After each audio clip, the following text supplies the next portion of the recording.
this regular meeting of November the 13th, 2017, Columbus Municipal School Board meeting to order.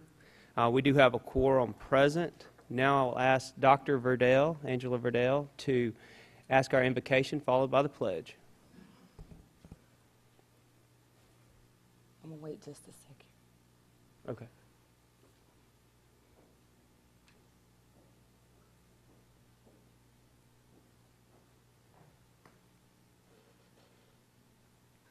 May we pray.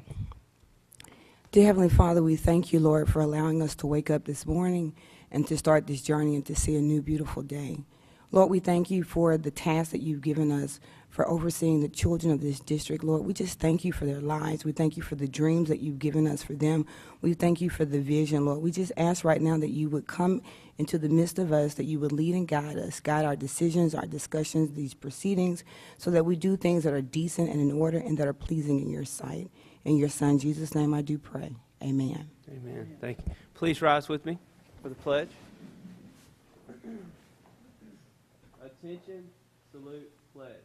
I pledge allegiance to the flag of the United States of America and to the republic for which it stands, one nation, under God, indivisible, with liberty and justice for all. Thank everyone for being here today. Board, before us, we do have today's agenda. We reviewed it the other day, and I need a motion for approval of today's agenda. So moved.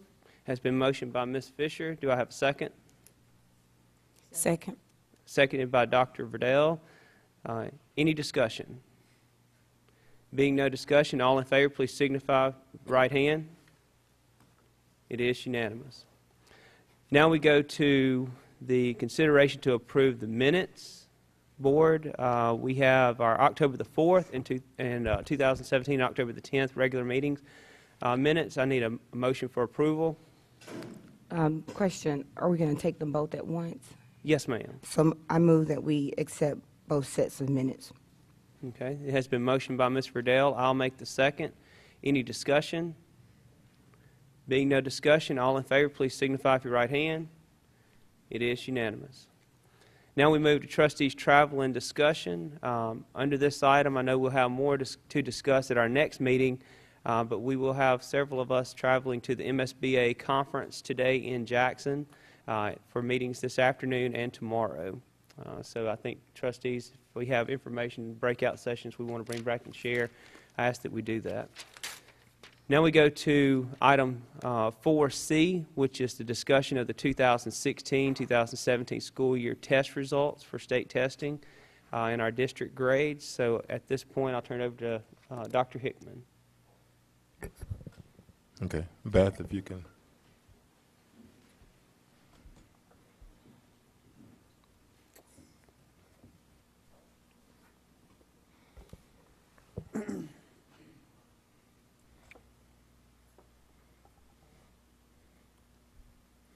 Okay, what I want to talk about today is that we're actually in position for success on the MAP assessment for next year. And this is based off two key factors that we learned from an analysis of our current state data that just came in.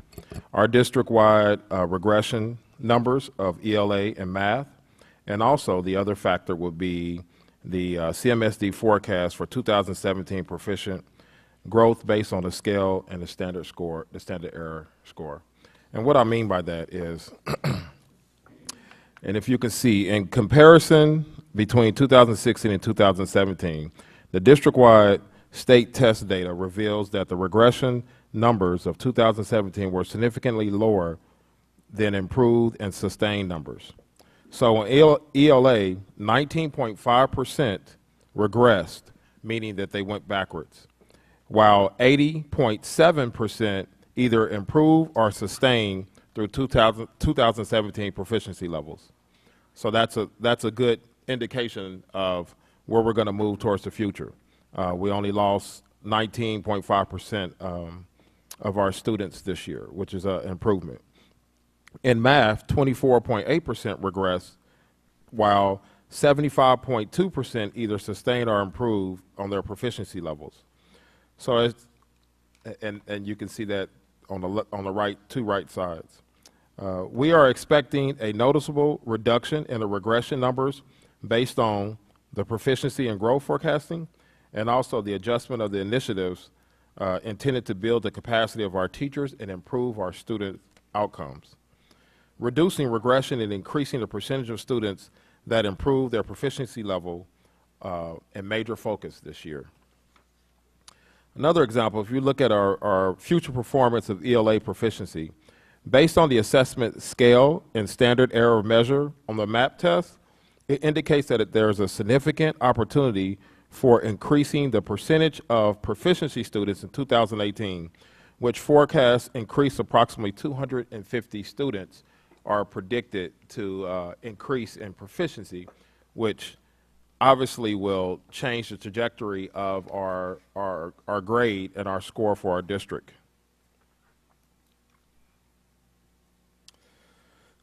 Also, the future forecast of ELA, which is English Language Arts, based on the assessment scale and standard error measure score on the MAP test, it indicates that there are significant opportunities for increasing the percentage of students meeting growth in 2018 as well. The number of students forecast to meet growth in 2018 were significantly higher in levels 3A, 3B, 4, and 5, which we know that those are where our students had regressed to, and that's the hardest to move our students over. While it's promising to note that the students in the lower 25% show forecast trends to increase their proficiency level. And so if you guys remember before when we talked about the lowest 25%, a lot of people confuse that with our students that are totally at the bottom of the percentile. And actually the bottom 25% moves every year. So as students increase, as our students increase, then that bottom group that we grew, they're still labeled as the lowest 25%. So in other words, if our lowest 25% were our students at level 1, and we eliminated level 1, which we are trying to do, and now our students are at level 2 and level 3, then that becomes still your bottom 25% that you have to grow. But we're still forecasting that we will increase their proficiency level. Also, the future performance on math proficiency based on the assessment scales and the standard error measure on the MAP scores indicate that there's a significant opportunity for increasing the percentage of students in 2018. And that forecast to increase our math scores is approximately 200 students, which in English Language Arts it was 250, which that will significantly change, again, the trajectory of the grade of our district. And kind of the last example when we talk about the future forecast of our district and how we can capitalize on our scores that we had. And even though what it looks like for our district is that there was a difference in grading. Obviously, 2 of our schools ended up being Fs. But if you actually look at the overall performance, again, only 19% of those students had regressed, where we had a significantly amount of students either maintain or improve. So the future performance of the math growth based on the assessment standard error measure on the MAP test indicates a significant opportunity. And also it indicates that our lower 25 in math in levels 3, 3A, 3B, and 4 and 5 will increase, as well as our bottom 25 in the area of proficiency. So the forecast of our district looks very good. And we know that there's still some changes and structural things that we need to make as far as our district to capitalize on the strengths that we have. And we can talk about that later as far as how we're going to restructure the district. But that's kind of what I wanted to present to you as far as our scores. I mean, we know the scores of our district where the middle school was an F, Fairview was a D, Stokes-Beard was a C, Sale was a D, Cook was a F, and Franklin was an F, with our overall rating still maintained a D, and our high school was a B. So we saw significant improvement there.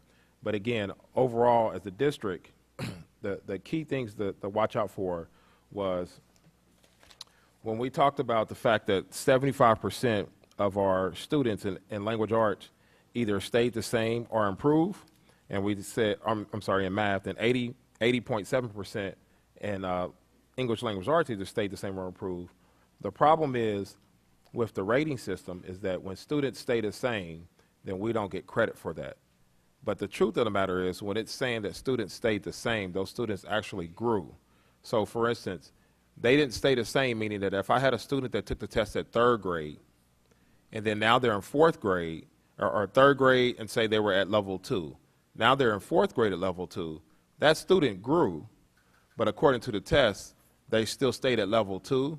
So the test, the data calculates them as staying the same. But obviously, they're not functioning at the 3rd grade level at level 2. Now they're functioning at the 1st grade level, the 4th grade level. So we don't get credit for what traditional districts will get credit for, and that is growing a student for a year. That is, usually school is designed to grow a student from year to year for a year's worth of growth. But because our students are so significantly behind, a portion of our students, and remember we have an 80% poverty rate, then we have to grow our students, in 1 year, we have to grow our students either 2 years or 3 years in order to catch up with the proficiency level. So what I'm saying is that we're closing the gap, meaning that those students that maintain the same, they didn't regress, so we're not losing students. Right. So we're not damaging students in that sense. They're coming in and are leaving better than when they came in, but it takes a different level of skills when I talk about the time and building the capacity of our staff, meaning that we have to train our teachers not just to be the traditional teachers that they learned in teacher college, but they actually have to learn a different set of skills to be able to differentiate between each individual student and grow them 2 and 3 years worth of growth, which is difficult around the nation. I mean, that's not something that anybody has a magic pill or been mastered around the nation.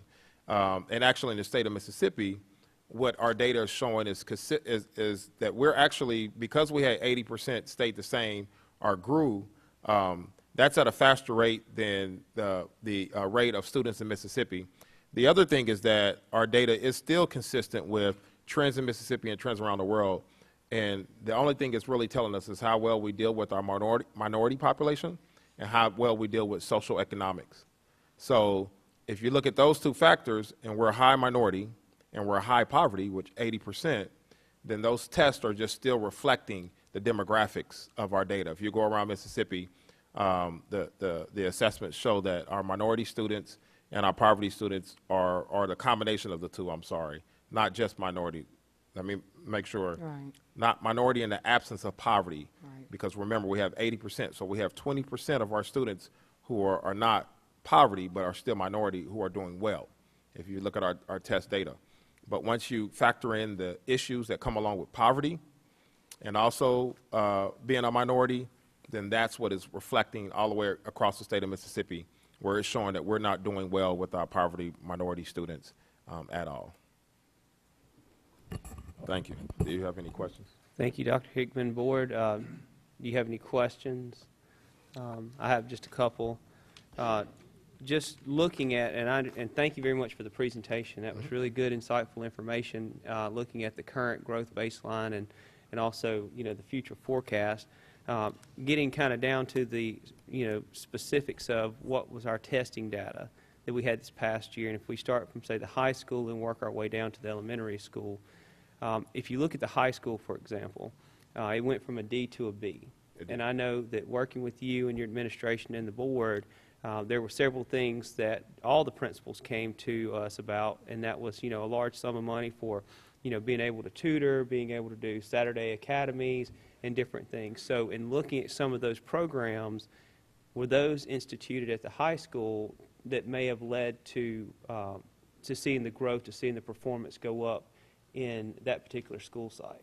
Well, actually, with the tutoring and again, we talk about building the capacity of our staff, so the Saturday academies and those kind of things. What that led to is that overall, the district, 80% of our students stayed the same or grew. Right. And so it aided into, remember, if we're looking at children of poverty, who may go home, not to an adult. So, and the extended time that they need to catch up. Then we're looking at the after-school tutoring as a method to extend the school day and to give them more of the learning that they need to catch up. And then the Saturday Academy, again, is really giving the teachers a level of skill. Is that going to work in 1 year? You know, I don't think it's a one-time kind of magic pill, but I do think it supported the learning environment of our school district, and everybody was appreciative of it. But you know, we're looking at some of the data still as far as our after-school tutoring, and you know, we're hitting a roadblock where our principals kind of have a mixed feel about that, and this is the issue. So again, from a normal standpoint, you would think after-school tutoring for a kid who is struggling is a good thing, right? Right. So, but the problem that we're having is after-school tutoring for our kids that need it the most, their parents are saying it's too late, so 4 o'clock gets late, gets real dark. So our parents stop bringing them. They say it's too long for their child to be in school, so they come and get them, and they may go outside and play or something like that. And so, you know, we have to look at, it's not just growing our teachers and working with our students, but they are attached to parents as well in a community that has to support learning as well. So we have structures in place. Mr. Shannon and Ms. Lenore and principals, they went to visit, I think it was Starkville. They went to visit some other schools that are A schools or grew from a C to a A, whatever B, and all those kind of things. And they came back and said, we're doing the same things.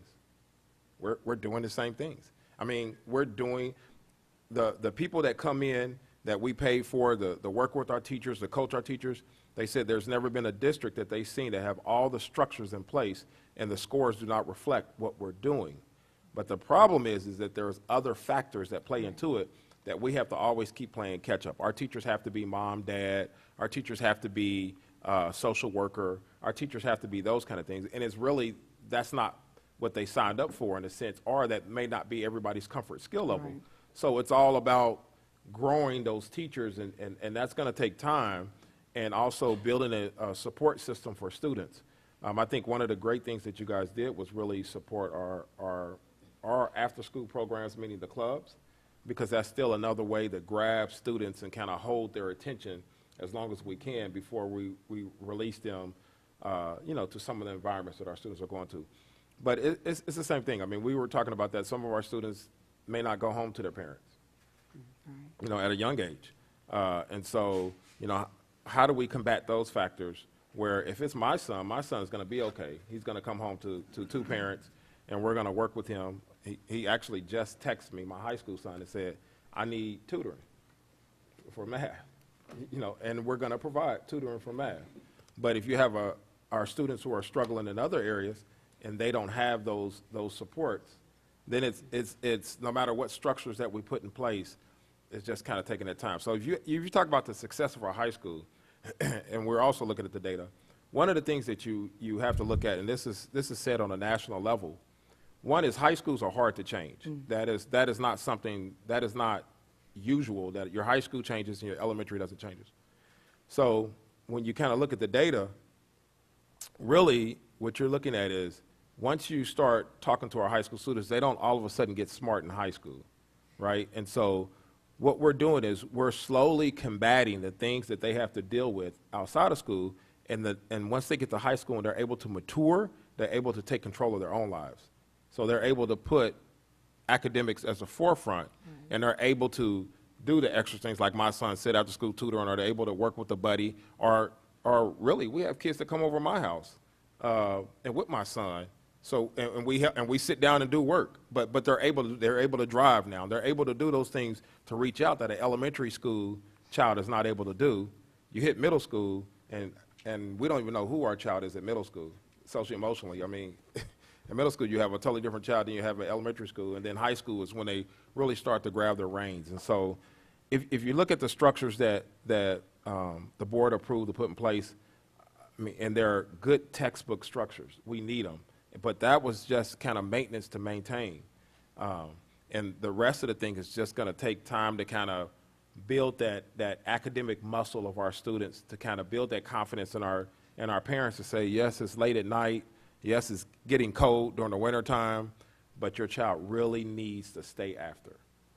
And so identifying some of the indicators of success that occurred at the high school this past year, can you identify exactly what it was that contributed to and what I mean by that is, because I know at the high school there are different variables that they get to include in their score versus just the test, the way it works out. So what were some of those? But it still was a D.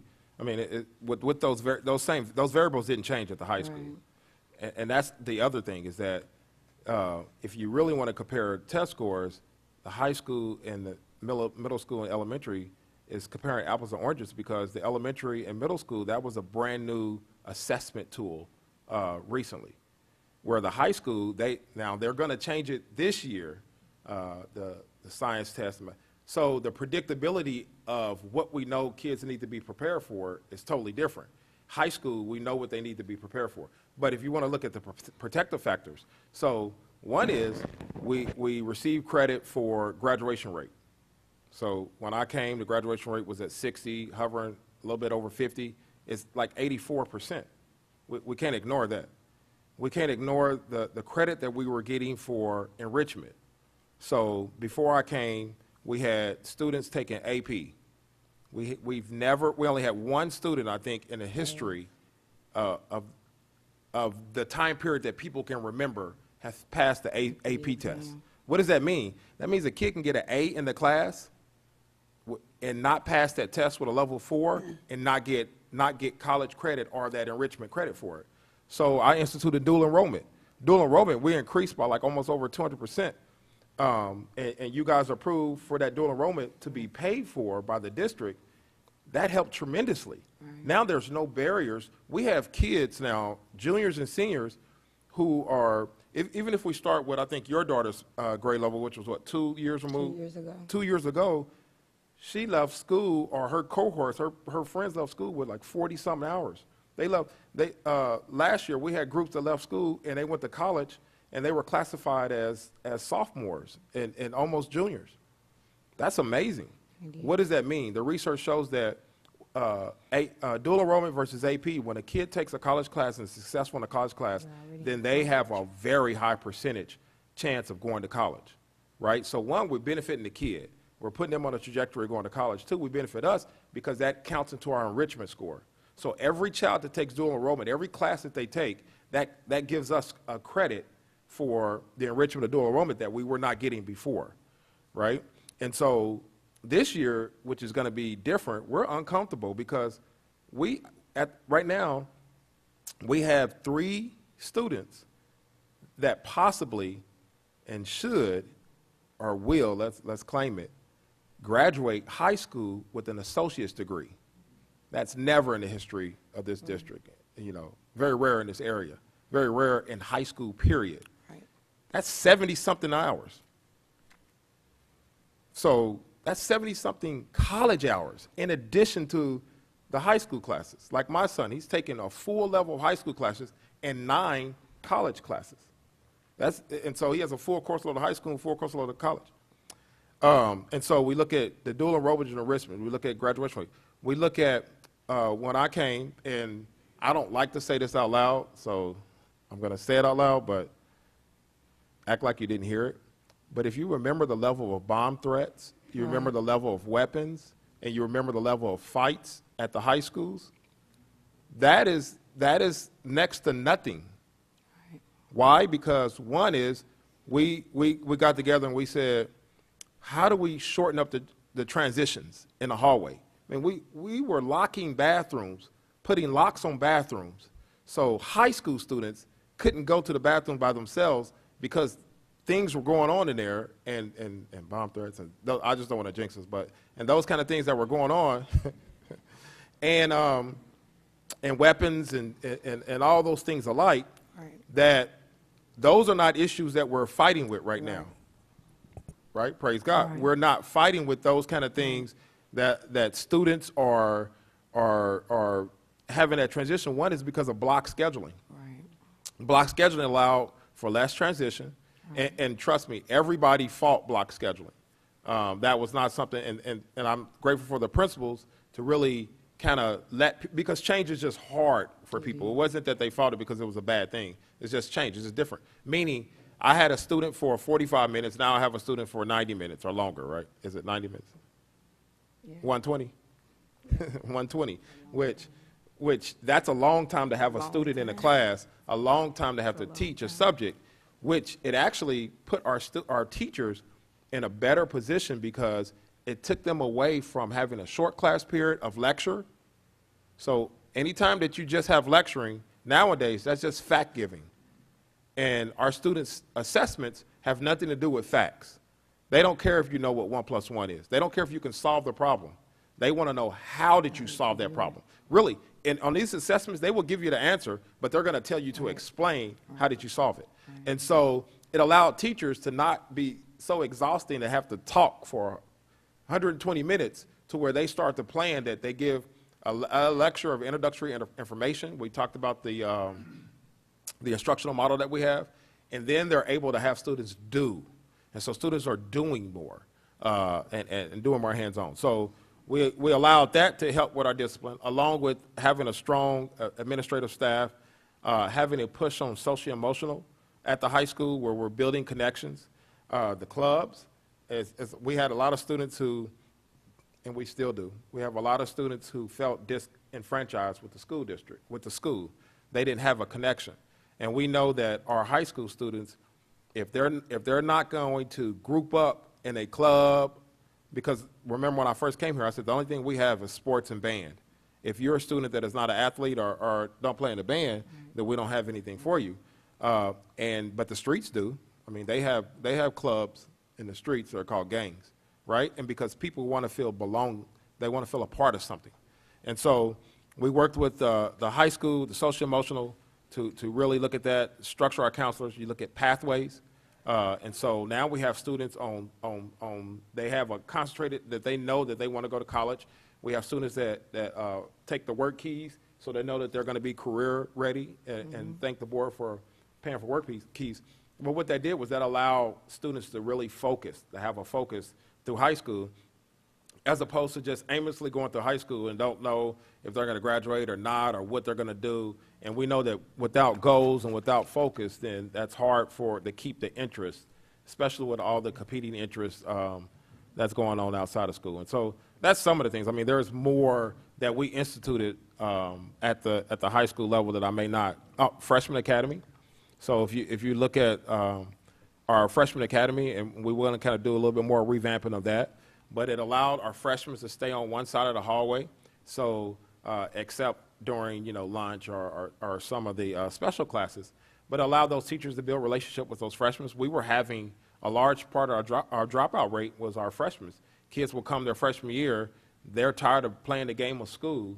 They don't have, no one has said hi to them. No one has said, know their name or this, that, and the other, and they were leaving. So our freshman academy allowed us to really grab a hold of those students and maintain that relationship. The other thing is, let's not forget one-to-one. Let's not forget that is the only school that has one-to-one where students are able to take those devices home and still work on those devices and still continue learning. So learning is not just within the four walls of school, it's anytime, everywhere, access. We built a good Wi-Fi structure for those students who don't have it. We have Wi-Fi on the buses. We have, Wi-Fi that kind of shoots out in some of our parking lots. We work with Park and Rec, and we have some of the directions towards Wi-Fi in the park. And we talk to our students about different places like McDonald's and Starbucks and all those kind of things that if you don't have access, that you can go to still be on the internet.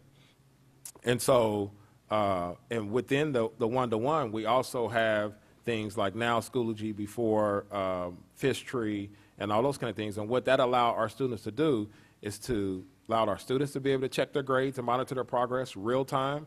It allow our parents to stay engaged and check their grades and monitor progress real time. It allow, you know, notifications and all those kind of things that go along with, you know, those of us who we know at the high school level, you do have more hands-off. It allowed us to stay connected and to at least have a little bit more hands-on with our students and to be able to kind of, like, I don't know the math that my son is doing, but I'm able to tell him if he's doing well or not. And I'm able to tell him, did he do his homework or not? If, you know, because he's a kid. He's going to tell me he did it, and I can look up and he didn't turn in his assignment or something like that. And it allows us to communicate with the teachers, which I think is real important. Right. Because, and I'm speaking from a parent point, not the superintendent, but people need to know that you care about your child, and that makes a difference. And so just that constant communication with that teacher, it allows that teacher to at least put a little bit more focus on my child, because I'm gonna concentrate on that child. Well, and I appreciate you sharing all that with us. And, you know, I know we also want to hear about the middle school, but I believe Ms. Smith will make a presentation later in our talk. So if we could, just as that way we could talk to her as well as you with respect to the results in the middle school. Is that okay with you, That's Dr. fine. Hickman? And then, of course, the elementary school. If we look at the elementary school, Stokes Beard did extremely well again this year. I know it dropped off just a little bit, but, I mean, the performance was still, you know, in the range where we want to see it and growing and prospering. And, of course, you know, we had the other elementary schools, two of them that are still working to improve their marks, and then one that had slid down, or a couple of them that had slid down into the category of an F. And I know they're also working hard. So looking at the elementary schools, you know, what is it that you can identify in the scores the data is showing you? Because it's my understanding that the testing for what the state assessment that we were just reviewing here is from third grade up. And so you've got the first grade, you know, kindergartners, first graders, second graders that come in that are not tested. So you've really got third, fourth, and fifth in elementary school. Right. And so I know a lot of the discussion has been centered around students being behind before they start taking the examinations. So when you get into the elementary school and you see D's and F's, it can be troubling in a sense is that if they're staying in our district from, you know, kindergarten, first grade, second grade, third grade, how do you see that progression going as they come into the third grade of kind of acclimating themselves to the teacher, being familiar with how to get those students from just the come in and the educational component of teaching in school to, okay, now you're really going to have to take those skill sets and what you've learned and apply it to a test Right. And so, setting. Do you so understand my I question? do Okay. understand your question. And so one is there's a miscommunication that our kids in kindergarten, first and second are not behind. And I know it doesn't seem like there's a lot that they need to do when you start at kindergarten or you start at preschool. But one is our preschool system is showing progress, but the problem is every kid, we have 80% poverty, every child is not in our preschool system. And we don't bus our preschool system. And so that's one of the problems. So the only kids that are in our preschool system are those parents who are able to bring them, and we have limited slots. So then you have to look at the other preschool or sometimes daycare systems that are out there. Like I know at United Christian, they're real strong. So when we get students from that area, those students are strong. But we have other programs or other home care programs that cost less that are not preparing kids. So if you look at our data, our kids that come in at kindergarten, those kids who didn't have preschool, which is a majority of our kids, or were in some kind of home sitting, and I'm not putting down any daycare system because there are some excellent home care systems out there, but we have students that we're just now teaching them their name, okay? We're just now teaching them colors and those kind of things. And for most people, in case like, for instance, my children, they went into kindergarten knowing their name and their colors. He can add. My sons went to kindergarten able to read. Evidence is because both of my sons skipped kindergarten with the first grade. I put them back because of height and sports and all those kind of things. That's bad. But they were able to do it. But really, the research also says is that a lot of times we think those kids are gifted, which I want to believe my kids are gifted, my babies are gifted. But it's really the only thing that shows is how well or if they had someone work with them early. Right. So our kids are coming into kindergarten And kindergarten is an assumption that you have already had those pre-skills. If you look at the curriculum of kindergarten, the curriculum of kindergarten does not start with knowing your ABCs and identifying a number 1 through 5 or all those kind of things. And Miss Lenore was a kindergarten teacher, an excellent one, I hear. But kindergarten, the assumption is that they already had those pre-skills. So we have our kids coming into kindergarten, excuse me, and we have to catch them up. And so we start out behind, and that gap, and remember when I first came, I showed you guys, that gap actually widens the longer they get, because they needed those pre-skills in order to build on the next skills. Kindergarten is just that, kindergarten first and second is that concrete skills. So you're just now teaching a kid to identify numbers, word attack, the vowels, the phonics, and all those kind of things at second grade. But really, third grade is, they shouldn't be learning how to read. They should be reading to learn. But if their kids are behind, they're still learning how to read. Then it puts us, it continues to put the child as a deficit with the assessments show. Again, our kids start to get more motivated. They start to have more resources, and that's why you see the performance that you see in high school. But the problem is, if our kids are already coming that far behind and we're playing catch-up, we play catch-up from day one. So it doesn't eliminate itself in that sense. But you could say, well, it's not an excuse because Stokes-Beard did an excellent job. And Stokes-Beard, they do, the principal of his garden, they do an excellent job with their data and those kind of things. And we're trying to look at what the anomaly is.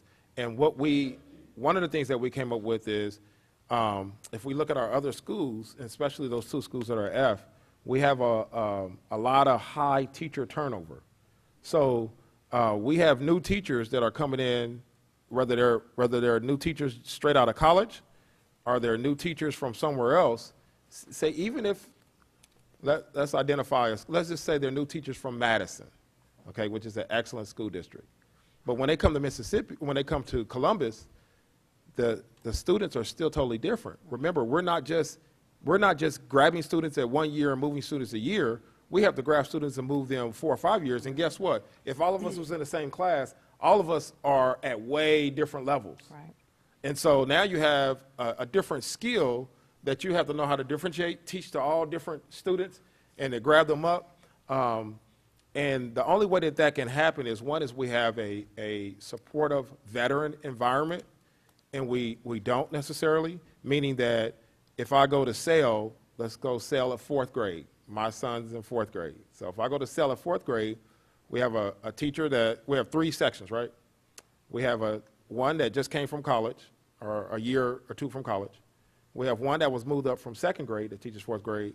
And then I think the math teacher is a veteran 4th grade teacher. So we have one veteran teacher, she teaches math. One that was moved up to 2nd grade, they have to learn the 4th grade curriculum. She teaches language arts. We have one that's a brand new baby, maybe a year or 2 out of college, teaches science and social studies. They can't talk to each other because they all teach different subjects, even though they teach 4th grade. So one of the suggestions that we were looking at, and I talked to volunteers like Barry Himes and those kind of things, who's there every day in our school system. And I talked to parents, I talked to teachers, I talked to our principals and the central office staff. One of the things we're looking at, whether I'm here or not, is restructuring the district next year that we can play to our strengths.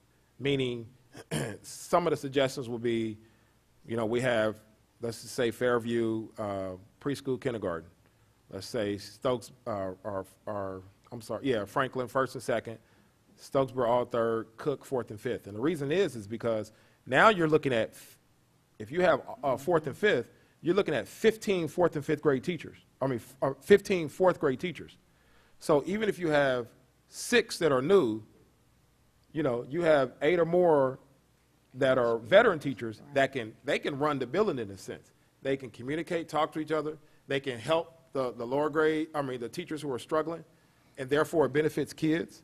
And they can have that supportive environment. They're all talking the same language. They're talking the same standard.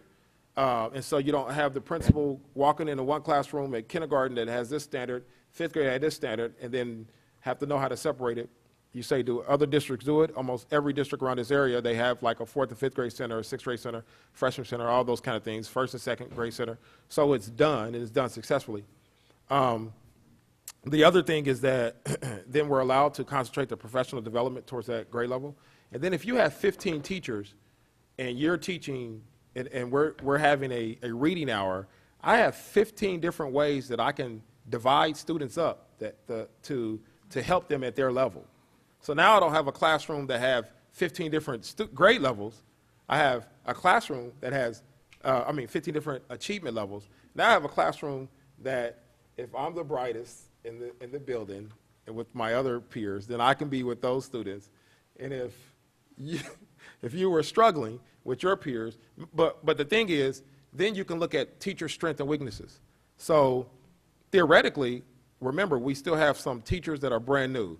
Well, this may sound different, but I can put those teachers at that reading hour, intervention hour, with our higher level students, because they just need to be facilitated. Right. They don't need that differentiation. They need that content. That teacher understands that content, and they're able to teach it in a traditional way, and that traditional way has been working well for that student. Right. I can put my veteran teachers with my lowest students, right, because they're the ones that know how to diagnose and prescribe what those students need at their level and to be able to make them grow faster. So that's some of the things. I mean, we can't keep doing what we're doing. I like the magnet concept. We can still weave it through in that sense, but we're going to get the same results no matter who's in charge, no matter who's the principal, no matter who's teaching those classes, because it's all about teaching and learning. It happens in the classroom. But we're going to get the same results if we're not able to support our teachers in that sense, if we're not able to put structures in place for our kids to be successful within the building level, and we keep kind of having everything so spread out and you know, concentrating on those kind of things, and it hasn't been working for the past 10 years.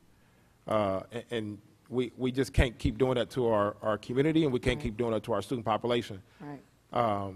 So those are some of the issues that we're dead set on. No matter what we do, if we have new teachers and we have turnover, and we know that we have turnovers, so we play to our strength. If we know that, we're not going to close a blind eye to it and say, okay, you know, in 4th grade at SEL, we're going to always have 2 new teachers and 1 veteran. We're going to have to move teachers to find a spot. At Franklin, we're struggling to find some teachers to get to some of the areas. I'm sorry, at Cook. At Cook, we have some teacher vacancies. And so where we could have had smaller classrooms with the research support, sometimes now we're going to have to, instead of having 4 sections of 5th grade, now we have 3.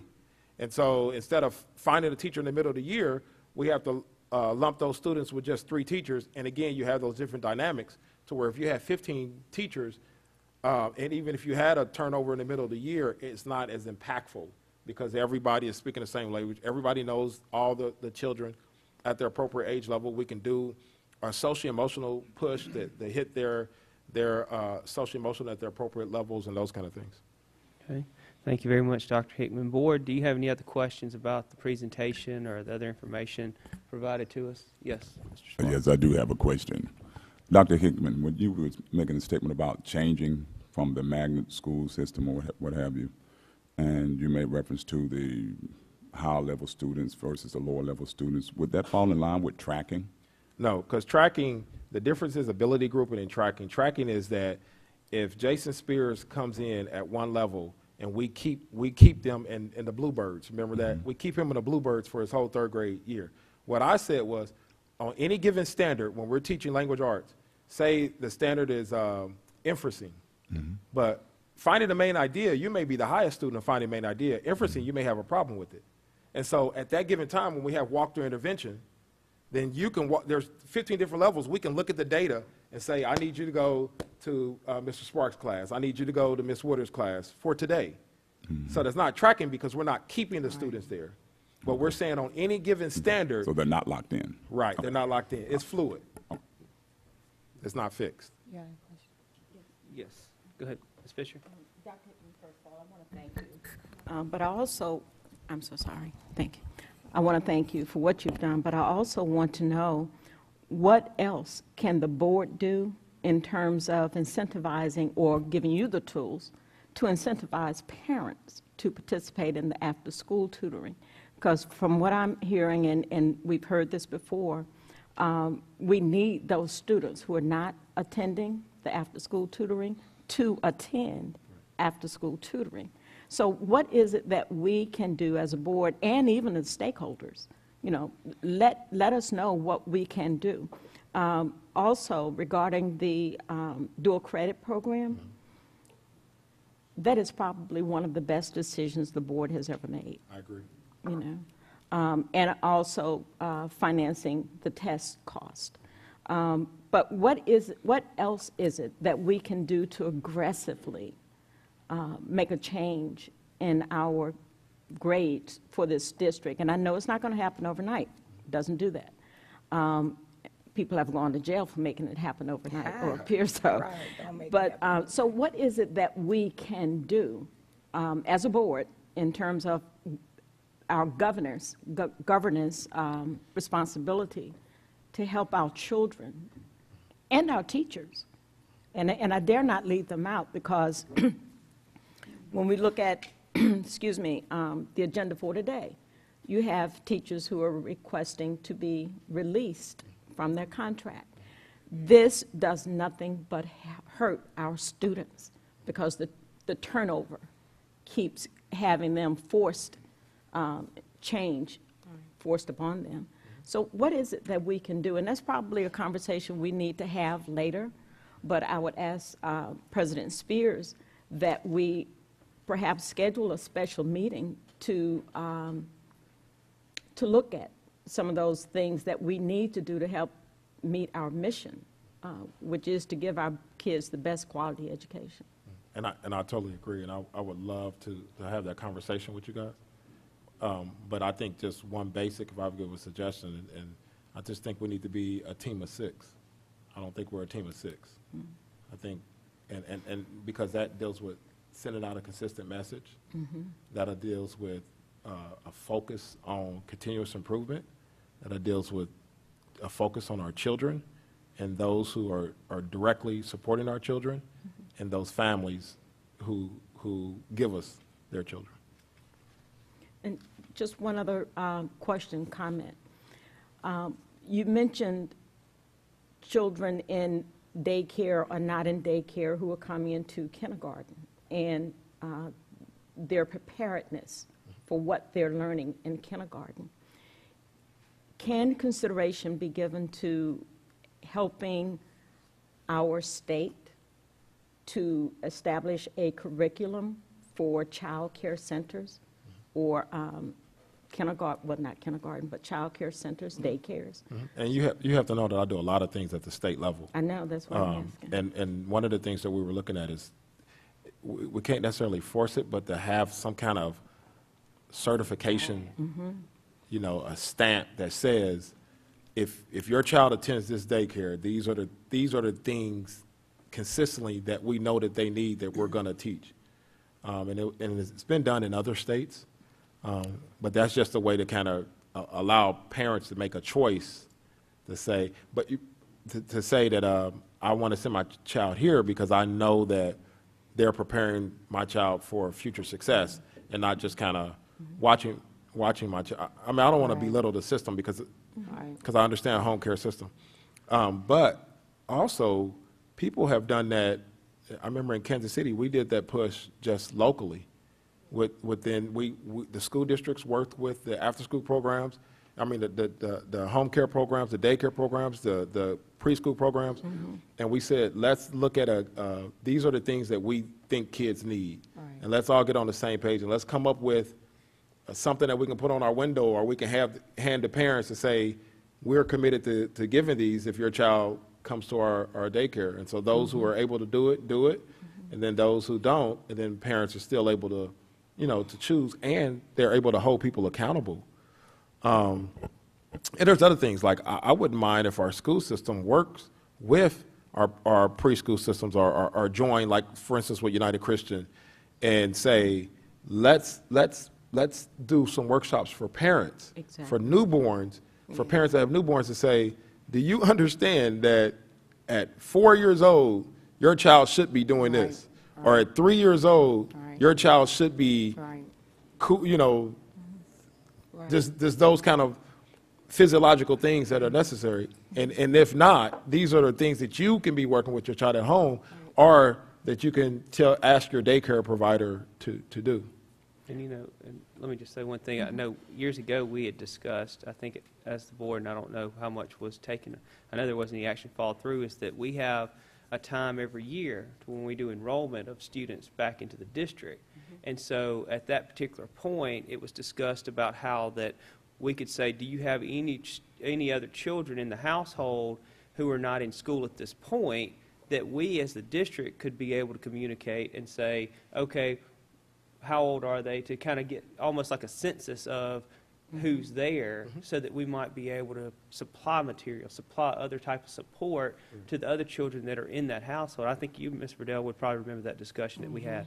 So, you know, that's one of the things that I would like to see now that we've identified, okay, if they're coming to school and they're not knowing their ABCs or colors, even if it's just a single sheet that we're handing out, our package of information, that we could systematically follow through with, to see that when a student goes from, say, being 2 years old or 3 years old, that there's some type of, I won't call it curriculum, but that's essentially what it is, that a parent has in their hands, or that maybe, okay, if they're attending this particular, you know, early learning center or whatever it may be, that we've got that information communicated, just as you know, have meetings with others throughout the community, also be reaching out to them, because I understand that most of the dealings come on the state level or through, say, state health department and different things for those facilities.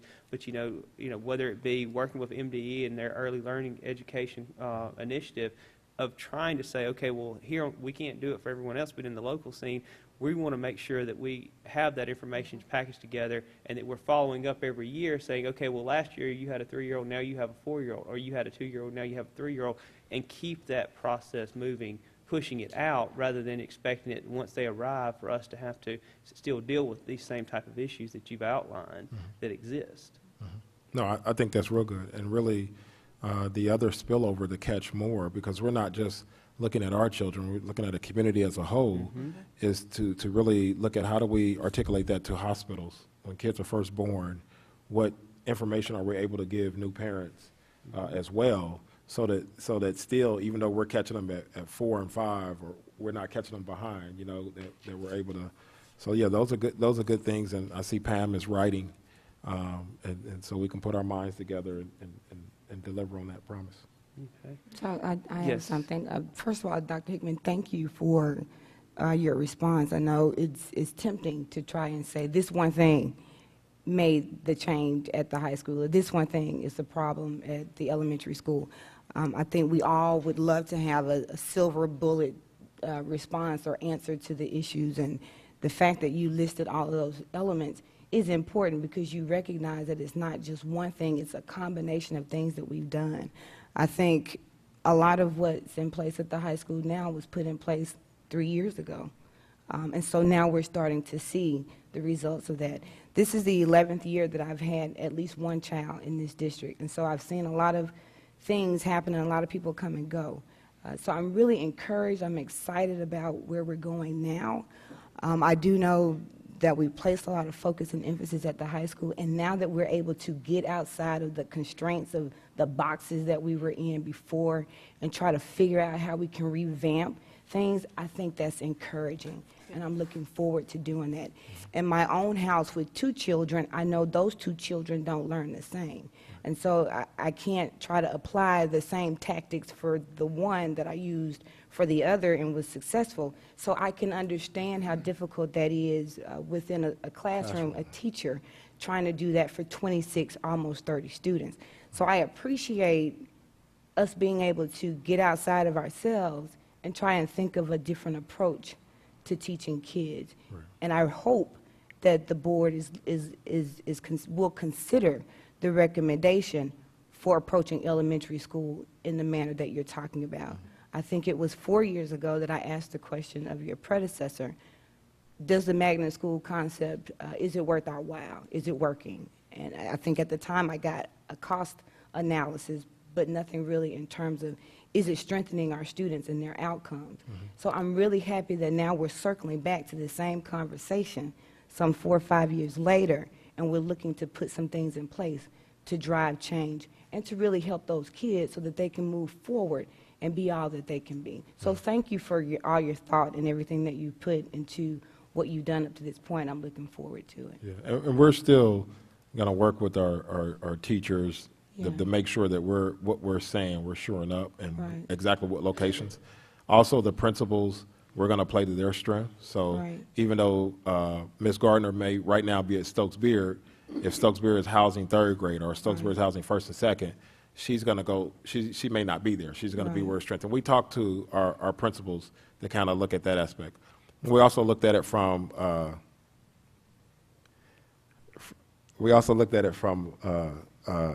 a financial level, because it's our finance guy. And what did we say we can save, like $250,000? 200? Well, I will say 4 years ago, the analysis came back that it cost $1 million to operate the magnet school concept, not just to operate schools. I remember that, and that report is probably still in board books someplace. Right.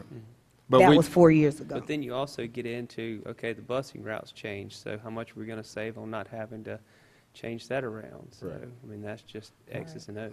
we looked at that. We looked at teacher costs to be able to fund the program and those kind of things. And just one last thing to kind of answer your question. And so I'm not going to, fool you guys. There are things that we cannot do that still would benefit kids that we're limited because of resources. And one of them would be, I mean, obviously, if we had smaller class sizes, but that would be more teacher units.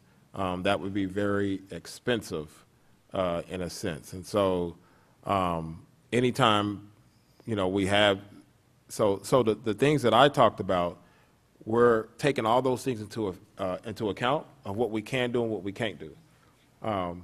And to combat that, because I know you guys may hear that people are saying, how can we can't have smaller class sizes and those kind of things. But to combat that, if we put all our students at one grade level, we have 15 sections. And just to kind of answer your question, the sizes also can vary.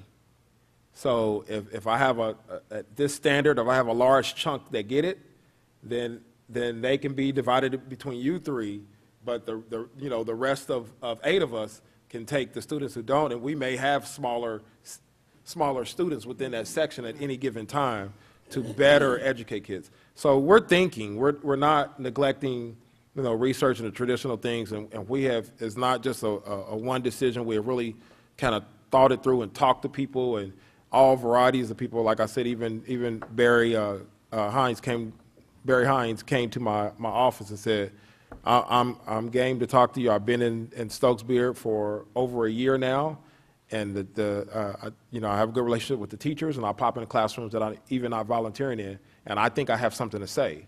And it was valuable, and he also agreed with me on some of the changes, as well as other volunteers, all the way through pastors and those kind of things. So we're taking everything into account, and we're really trying to see it. But right now it's a suggestion, and so even if you guys want to communicate on that level, I hope we can talk it out a little bit further. But the other thing is that if we are going to look at the planning, we need to look at the planning soon, before, because we have to look at, contracts, and we have to look at where people are going to go and all those kind of things. And we have to look at moving furniture and those kind of things.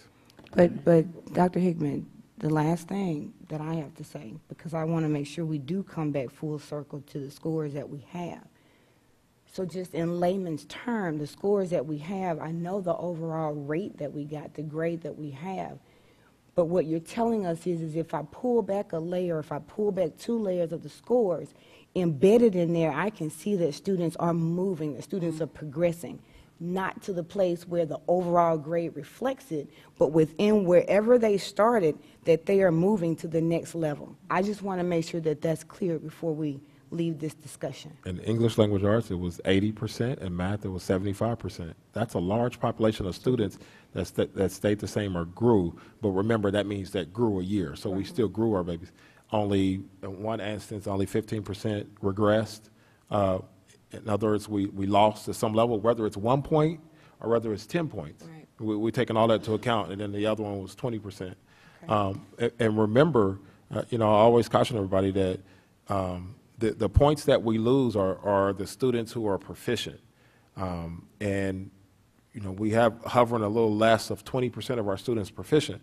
And again, that matches our lower socioeconomical profile, where we have, 80-plus students who are in a low socioeconomical environment. And so what we're doing is what other districts are doing with our 20% is they're going to be okay, so they're going to be proficient, whether we show up every day or not, because they have strong parents. And being facetious, I mean, we know that our strong parents are also putting in the work and helping our kids. But we're having trouble with that population that don't have those support systems. And we're trying to do things. I mean, you and I meet with a group that's trying to have a mentoring system for our high school students.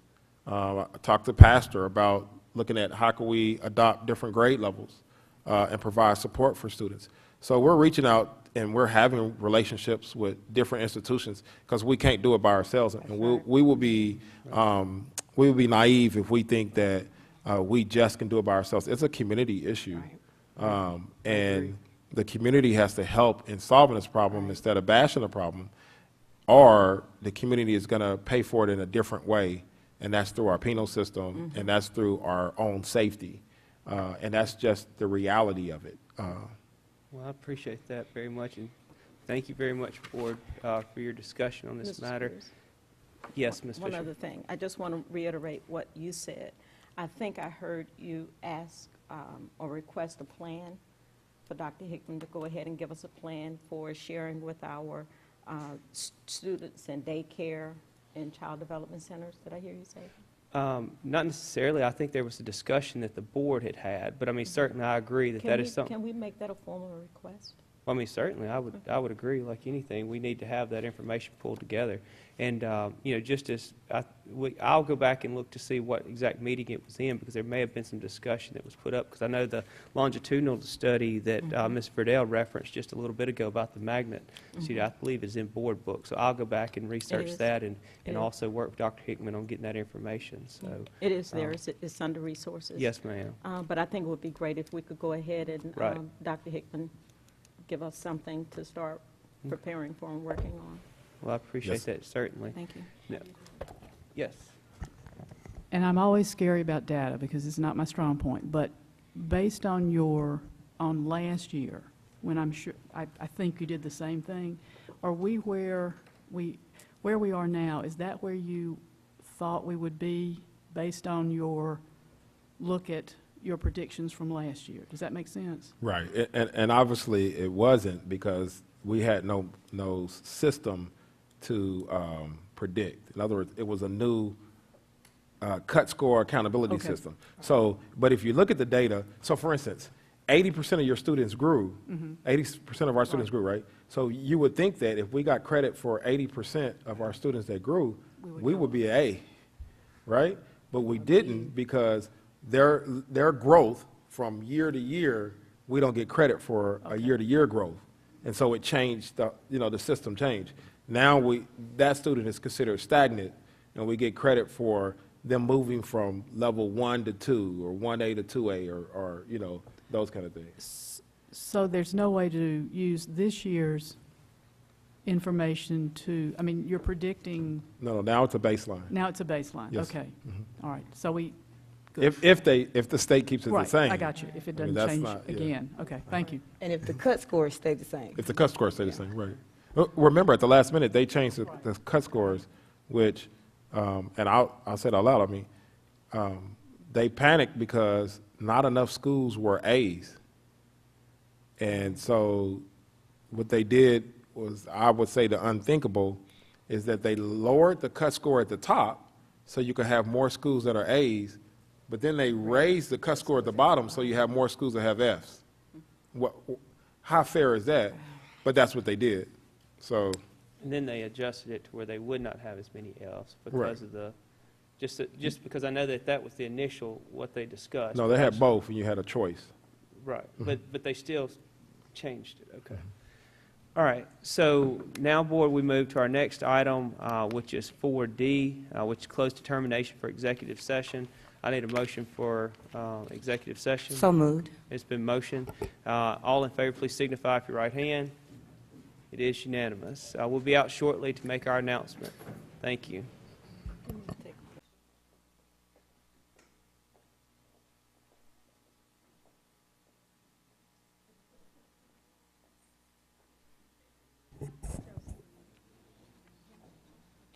Did you see it?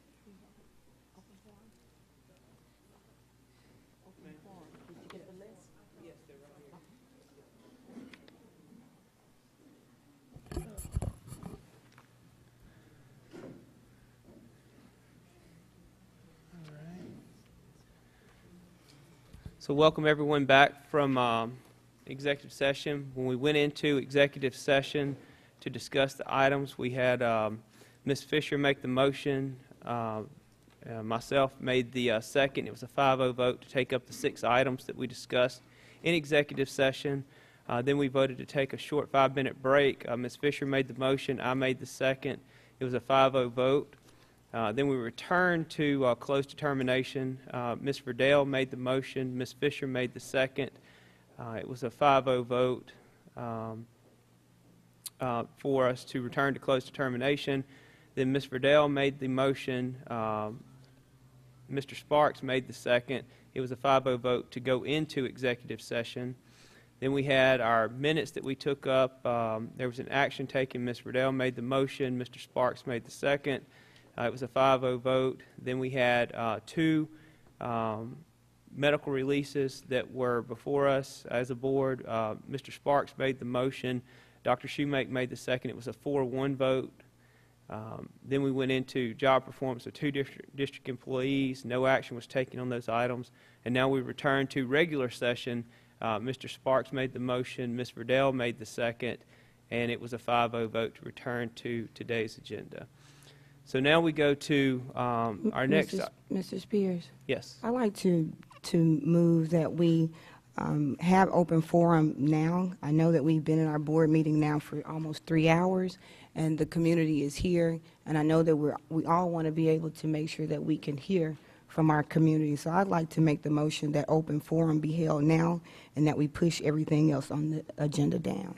Okay, that is your motion. I'll make the That's my second. Is there any discussion? Being no discussion, all in favor of making the adjustment to today's agenda to move item number 6 up to right before we go to G, 4G. So 6 will be in between F and G on the agenda. Any discussion? All in favor of the adjustment, please signify with your right hand. It is unanimous. We do have 2 individuals signed up for open forum today. We have first Ms. Cassandra Bogan, and if Ms. Bogan would come forward, please.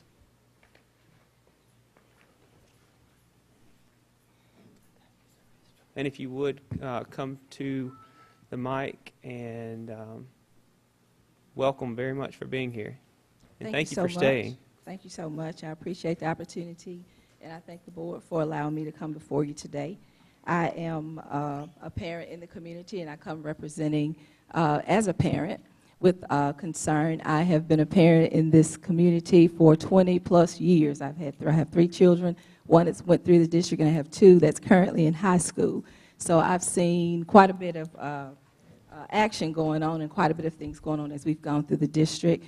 And I just want to say that we appreciate the board for what they represent for us, each and every day.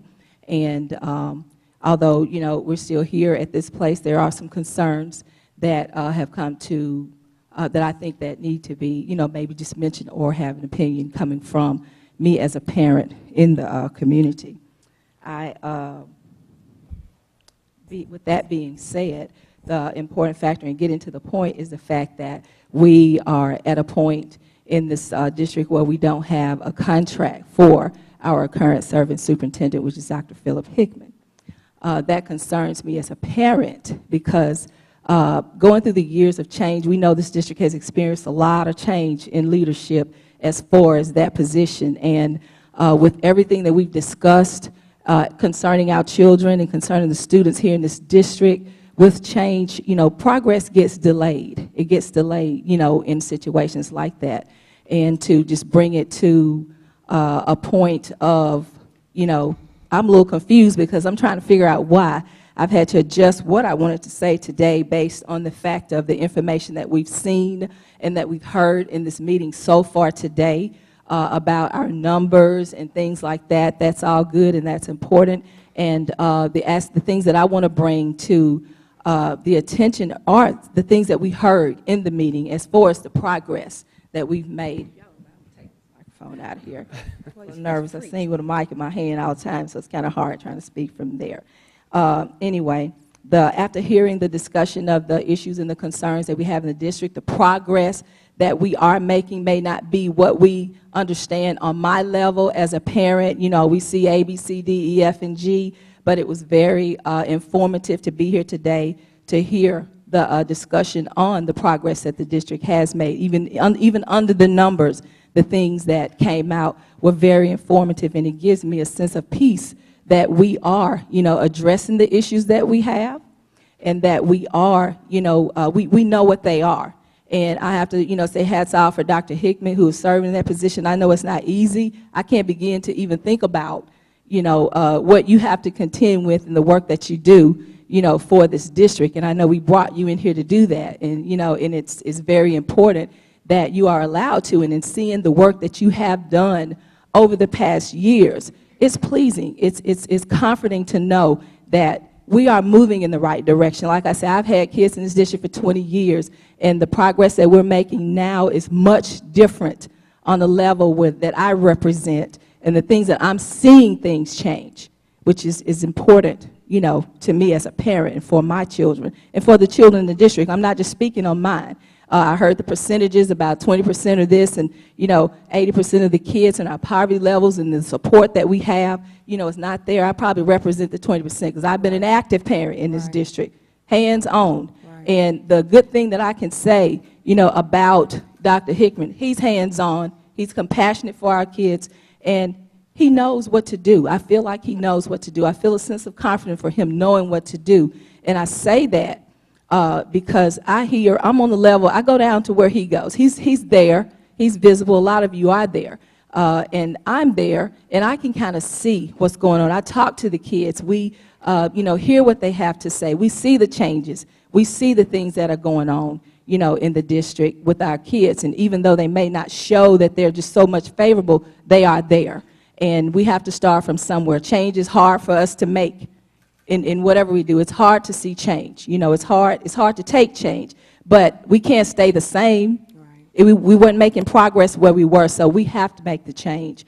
With saying that, and speaking about Dr. Hickman, we appreciate you, your compassion, and that means a lot to me because you understand. You have kids, you know what it's like, you know what to do, you know what they talk about, and when you're present, that's when you really know. Now, to get past that point and going into why I am here today is because I feel a little uneasy that position has not been, we have not signed a contract to continue that on. And with that comes with me is it makes me uneasy because it means that we're going to be set back I don't know what your motives are. I really don't, as to why it has not been settled, or why we have not, gotten to that phase to make that sign so we can continue to move on with the progress in this that the district is making. But it makes me uneasy because the change in frequency sets us back. It's a setback. And it scares me because it's like unsurety. Are we getting ready to start this process over again? What are your motives? What are your intentions behind not having this contract in place and signed already at the end of the first semester of the 2017 school year? To me as a parent, that doesn't make me feel real good about the direction we're going in, and I hope that we are not about to make a shift and go backwards or get stalled. I mean, I'm sure you read enough data and you see enough information that when you make changes in leadership, when leadership is not stable, then how can you stabilize what's going on at the bottom? I think it was said very well. It says, we have to be a team of 6. You all have to be a team of 6. I think your positions when you took that oath was to do and make the best decisions that you can make for the children of this district or for the progress of this district, no matter what. I remember when Dr. Hickman came in and we had parent meetings, and the questions to him as a parent was, can you put our children first? Can they be put first?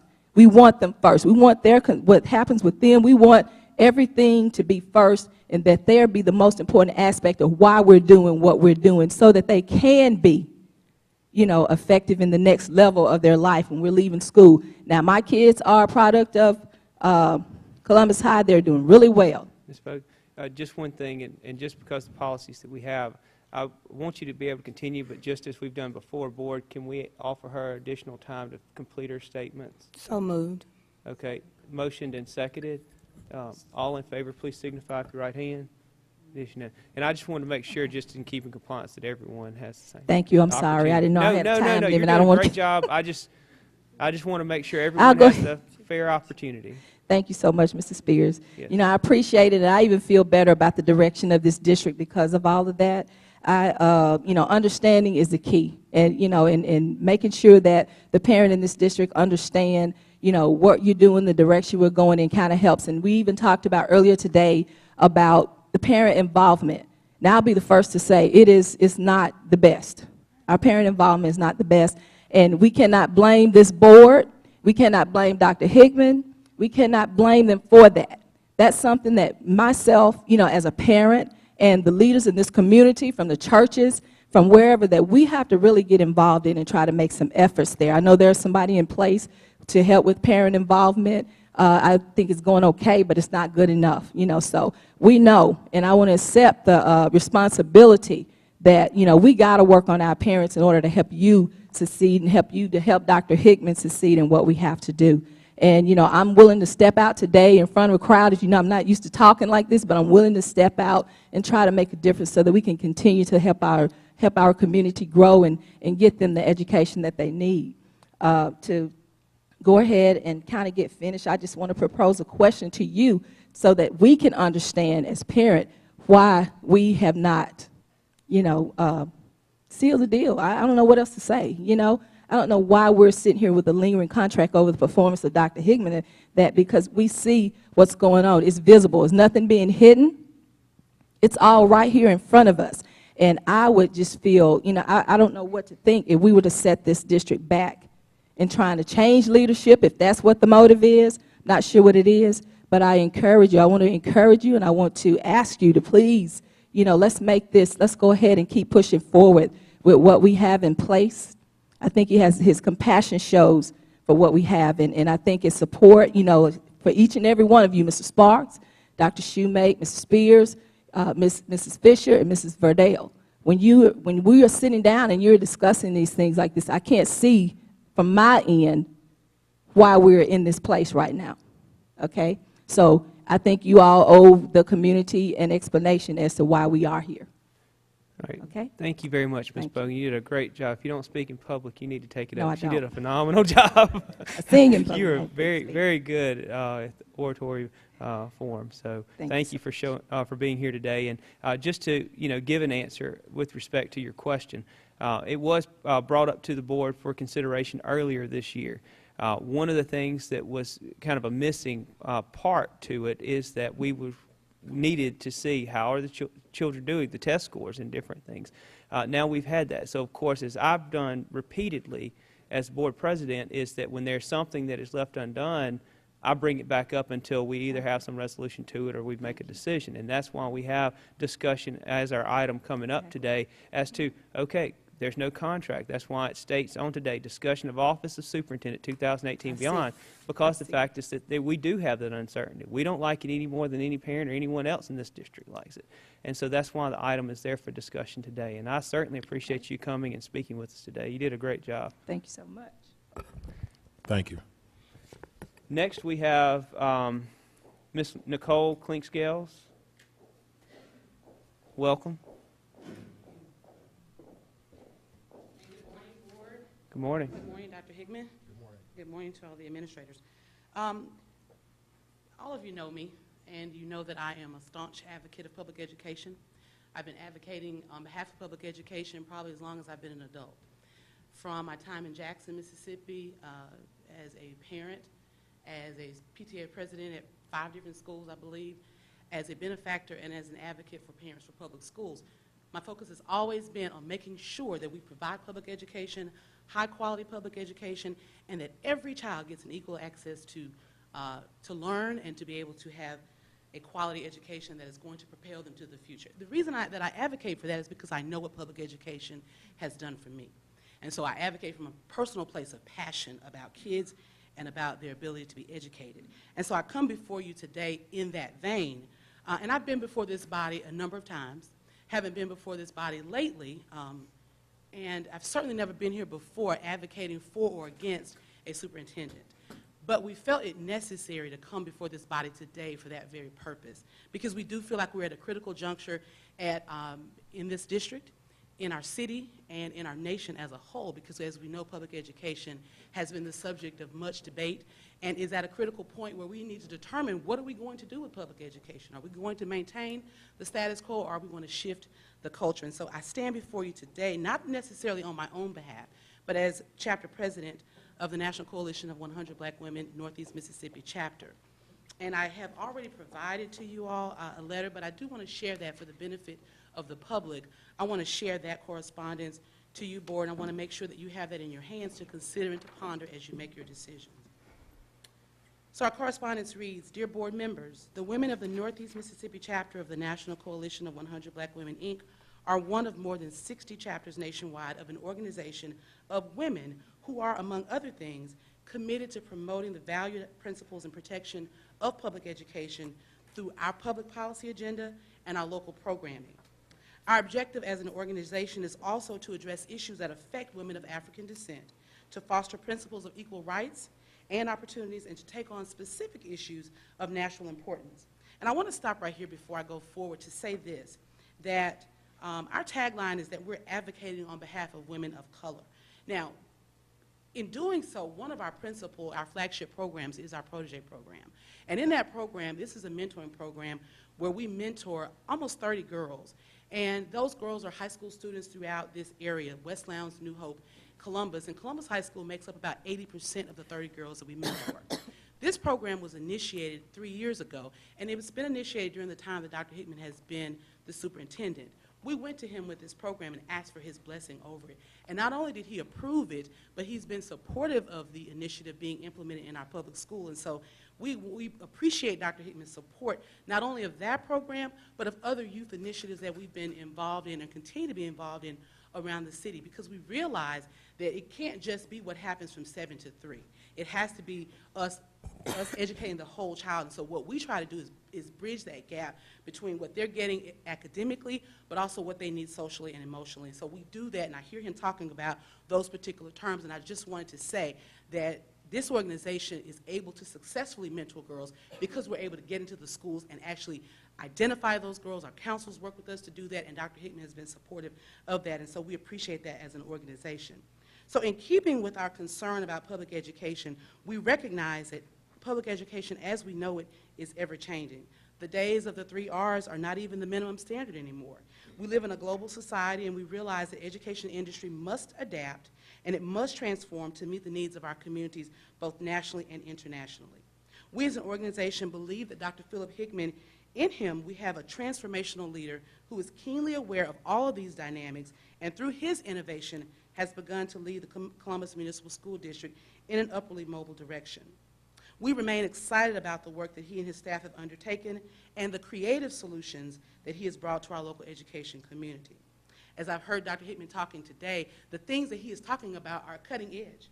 This is changing the dynamics of public education and the view of it, the face of it, from something that we've never seen before. And we have to do things differently in order to get a different result. We can't educate kids the same way that I was educated. Unfortunately, we've got to change the whole model. We've got to have a different mindset. And we believe as an organization that Dr. Hickman has those kind of innovative and creative ideas. And I think the community, as having heard him comment this morning, will also agree that those are the kinds of innovative strategies that we must have. We believe that CMSD is moving in the right direction under his leadership.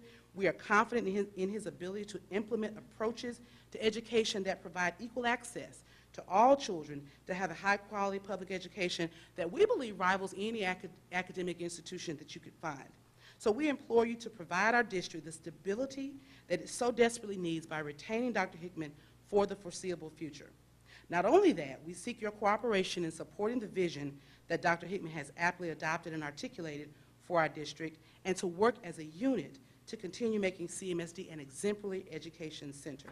And this document was crafted before this meeting, but I just know how the Spirit of God works. And so some of these things that we've said have already been confirmed. They've been confirmed not only in the comments that have been made across this dais, but it's been confirmed in the things that Cassandra Bogan has already said. And so I know that there's a consistency in the messaging that must go forward in order for our district to continue to advance. And so I feel confident about the things that we're asking of you, that they're not out of line with what you've already heard and what's already should be settled in your hearts. So without any other reservation and with full confidence, we urge you to renew the current contract of Dr. Hickman to continue serving as the superintendent of the Columbus Municipal School District. And as always, we thank you for your consideration, and we ask that your decisions be guided in wisdom and that you always make decisions that are in the best interest for the greater good. And so I yield my time, whatever time I have. I'm sorry, I'm a lawyer, so I'm used to doing that. But I thank you for the opportunity to speak before you today. And I just, again, encourage you to do the right thing for our children, lay aside whatever differences we may have,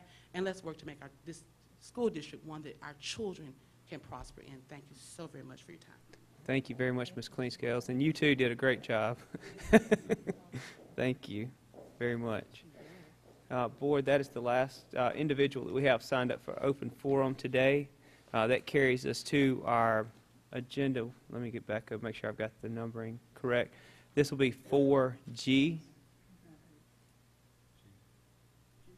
Yeah, this will be 4G. Discussion of the Office of Superintendent 2018 and beyond. Board, this basically comes back to the fact that was stated by Ms. Bogan that we do not have any type of plan in place after June 30th, 2018. We took the matter up earlier this year.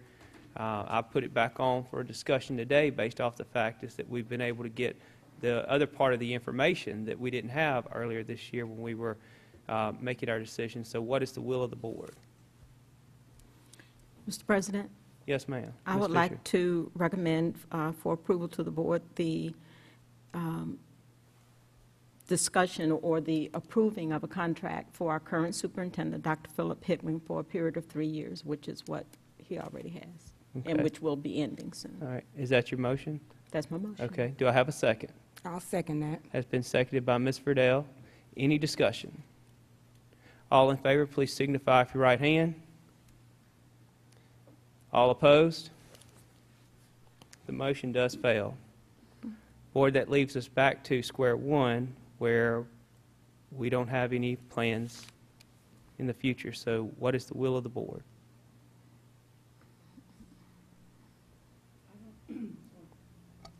I'm not sure we can, I think I would like to propose, I have to work on this motion, that we open this up, open the search for a superintendent up, and I hope that Dr. Hickman will apply. I suppose that's not exactly a formal motion, but the idea would be to open it up, the search for a superintendent. So is that your motion? That's my motion. Do I have a second? I have a substitute motion, and Mr. Hempier, you guide me in this. So I move that the current superintendent's contract be extended for a term of 2 years. Okay, Mr. Hemphill, I believe that's a motion. Is that just a modification of the same motion that failed? I mean, I know. Okay, so that so that's a substitute. Does she have a second? Second. Has been seconded by Ms. Fisher. Any discussion? All in favor, please signify with your right hand. Any opposed? The motion does fail. So we have an active motion on the floor. Do I have a second? Is that my active motion? Your Yeah. active motion, yes. Do I have a second? Second. Has been seconded by Mr. Sparks. Any discussion?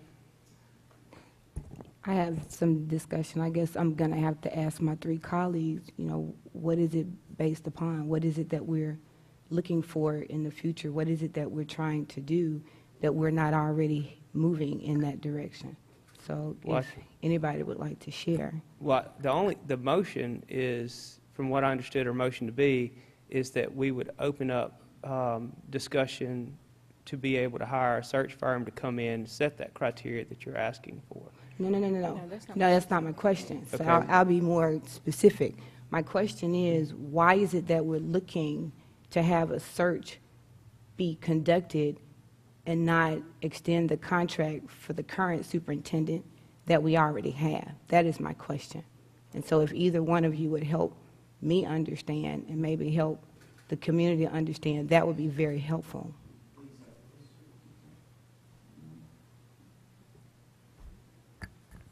Well, I can speak for myself when I say this. Thank you. My reason for not wanting to extend the contract is because the culture in our school system, the way it is, we're losing teachers year after year. Several students have been moved from our district based upon the grade of the district itself. Let's see here. And as Ms. Clinksdale just mentioned, in order to get a different result, you need to do things differently.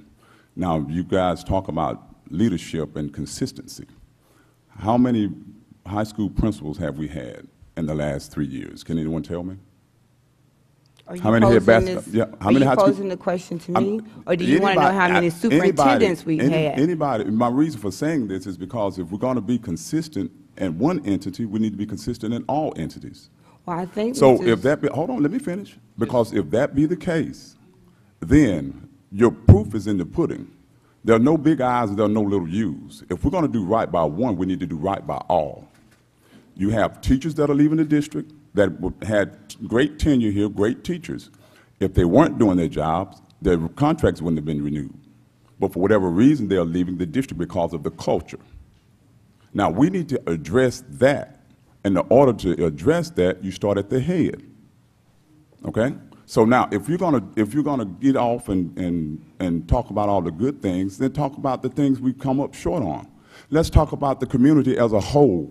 When I'm out traveling on my job and people find out I'm from Columbus and they bring up the scandals that have been going on in Columbus. Let's talk about the lawsuits and things like that in Columbus.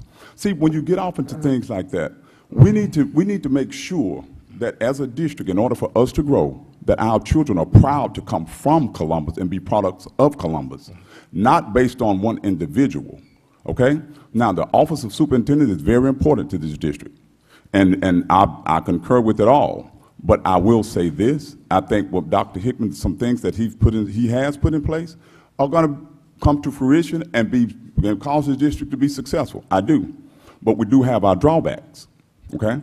Now, in saying that, we have to address those as well, which we have not as a board since I've been on here. Some of them we clearly missed them. Why, I don't know.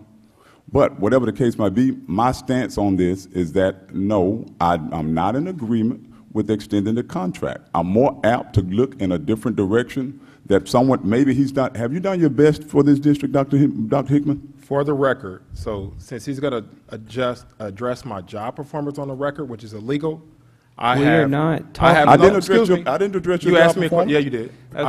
I have Dr. all Hickman. perfect evaluations. Dr. No. Hickman. I'm addressing. Dr. Hickman. I have perfect evaluations. I don't have a letter in my file. I've Doc- never been on administrative leave, and every investigation has came up Dr. Hickman. 0. Dr. Hickman, Yes, sir. He All asked I- me a question. I understand that he was out of order. Re- That's why that is why I'm asking that if we're going to talk about that, that is not a topic for public forum. Oh, no, you already put it out there. Okay. So, he. I made think- mention, I believe I did. I did make mention of did. something like that. You Yeah, did. I believe I So, did. but I think you believe, and I posed- do you posed- I apologize. think- Okay, you so posed the let's, question to let me. let us return back to this discussion that we were having. So, Ms. Verdell, you had asked a question, Right, and Mr. Sparks was talking, and so Mr. Sparks is, So my question to Dr. Hickman was this: have you done your best for this district? okay, and Mr. Sparks, Oh, that that's is, part of the that is a I'm sorry. performance I issue. That's why I was apologize. saying I is that is Right. not public discussion. But Okay. my evaluations reflect that I Dr. have. Hickman, My evaluations reflect that I Dr. have. Hickman, please. So, Mr. Spears, I think Mr. Sparks said So I think you were asking me a question, or you asked me a couple. But the one thing that I just want to respond to is the litany of things that you gave. None of it said anything about student achievement. Right. So to me, that is so troubling that we would be having this conversation, and students are supposed to be first, and you didn't lead with that. You didn't even put it in the middle. You didn't end with that. Okay. So I'm disheartened by that, Mr. Sparks. Go ahead, I go ahead, really am. go ahead. And I could speak to some of the other things that you said, but I think we've kind of heard from you, but I wanted to let you know Okay. that I caught that, and it didn't And it didn't escape me, and Okay. that's troubling as a school board trustee, which your first oath is to put in place the things that are going to positively impact student achievement and student education. So that's, Okay, now, I'm glad you brought that up, and I'm glad you caught that, because the students are first. But if the students are first, then who are with the students? The teachers are. So if we take care of our teachers and give them the culture in which they can do their jobs and not be pressed or be oppressed, then of course our students will excel. We're losing teachers. We're always talking about not having consistency in this district. Hold on, let me finish. I didn't say anything. Okay, well, I saw you do that. I was just. Okay, so being that that's the case, the students are first. But what I'm trying to, the question was, why is it that we're doing this as far as not extending his contract? And I'm giving you my reasons why I stand. And there are other reasons, but those reasons were discussed in executive sessions. Okay? Thank you. Okay, and Ms. Friedel, one thing I will say is the fact is that when Dr. Hickman arrived, I supported him with respect to technology, I've supported him with curriculum, I've supported him with personnel. You can go back and look, it's in the minutes where my votes are, so you can say I did not, I did. And so one of the questions I'm asking myself is, are we moving the district? Are we making the grades? Are we doing the things that are needed to do to make things better every day, not just for the staff, not just for the teachers, not just for the administrators, but every student that walks through? And so I looked, just as you outlined earlier, I've checked back through it, and I wanted to see, okay, what curriculum are we following? What technologies are we using? What things are we doing every day to make that impact on the ground level coming back? What resources are we giving to allow students access, as you talked about, making sure that they had access to Wi-Fi? Because I've said many times before, and you can watch the meetings where it's recorded, what good does it do to give a student a notebook or an iPhone or a MacBook if they can't use it outside the school setting? I've said that many times. And while there, other things that have come down the line, tutoring, paying for work keys, all the things, those are different efforts that we've collaborated on that I feel like make that difference. And so my thing that I look at is that it goes out, it centers around the atmosphere, the environment, whatever how you want to tailor it to say, as that, okay, when we started down that pathway and we had a plan, one team, one Columbus, okay, where are we in that vision? Where are we today? We got the test scores back. I understand the state moves this and the state moves the cut scores, but everybody's playing by those same rules on that same playing field. And so what I want to understand is that, for example, McGraw-Hill, we brought it in. That was the curriculum. We needed to scrap everything. We needed to turn it around. We hit the reset button. And after much prayer and looking at it, that's what I supported. So today, what are we doing with McGraw-Hill?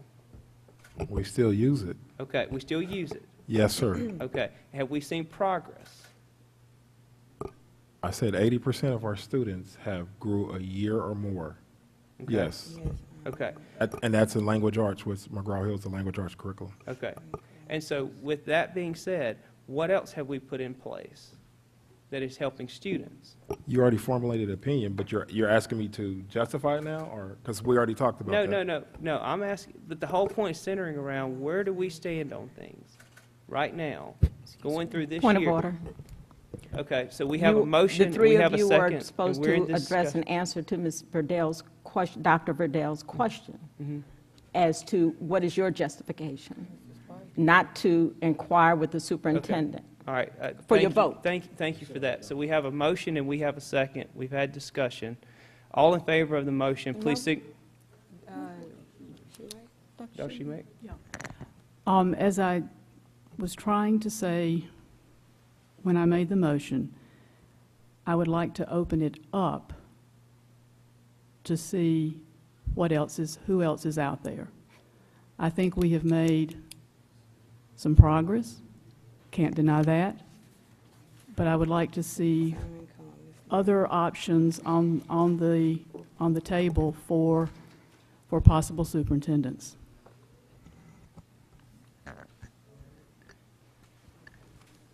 Yes, Ms. Fisher. 3 things.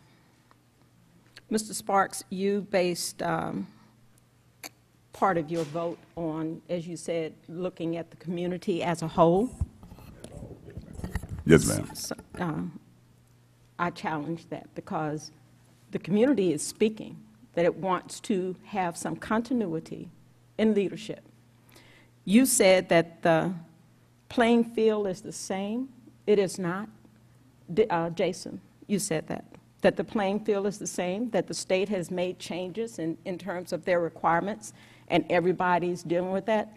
Playing field is still not the same. It may be a playing field, but there are richer districts than Columbus Municipal School District who are not getting, who are getting more money than we could even dream of, and who are doing more for their students than we could ever dream of, because we don't have those funds. Thirdly, I have not seen a plan of improvement that says these are deficiencies that you're now stating Dr. Hickman has. Right. There is no plan of improvement. At our last evaluation of him, which was in the spring. Now, if this gets into job performance, we can't.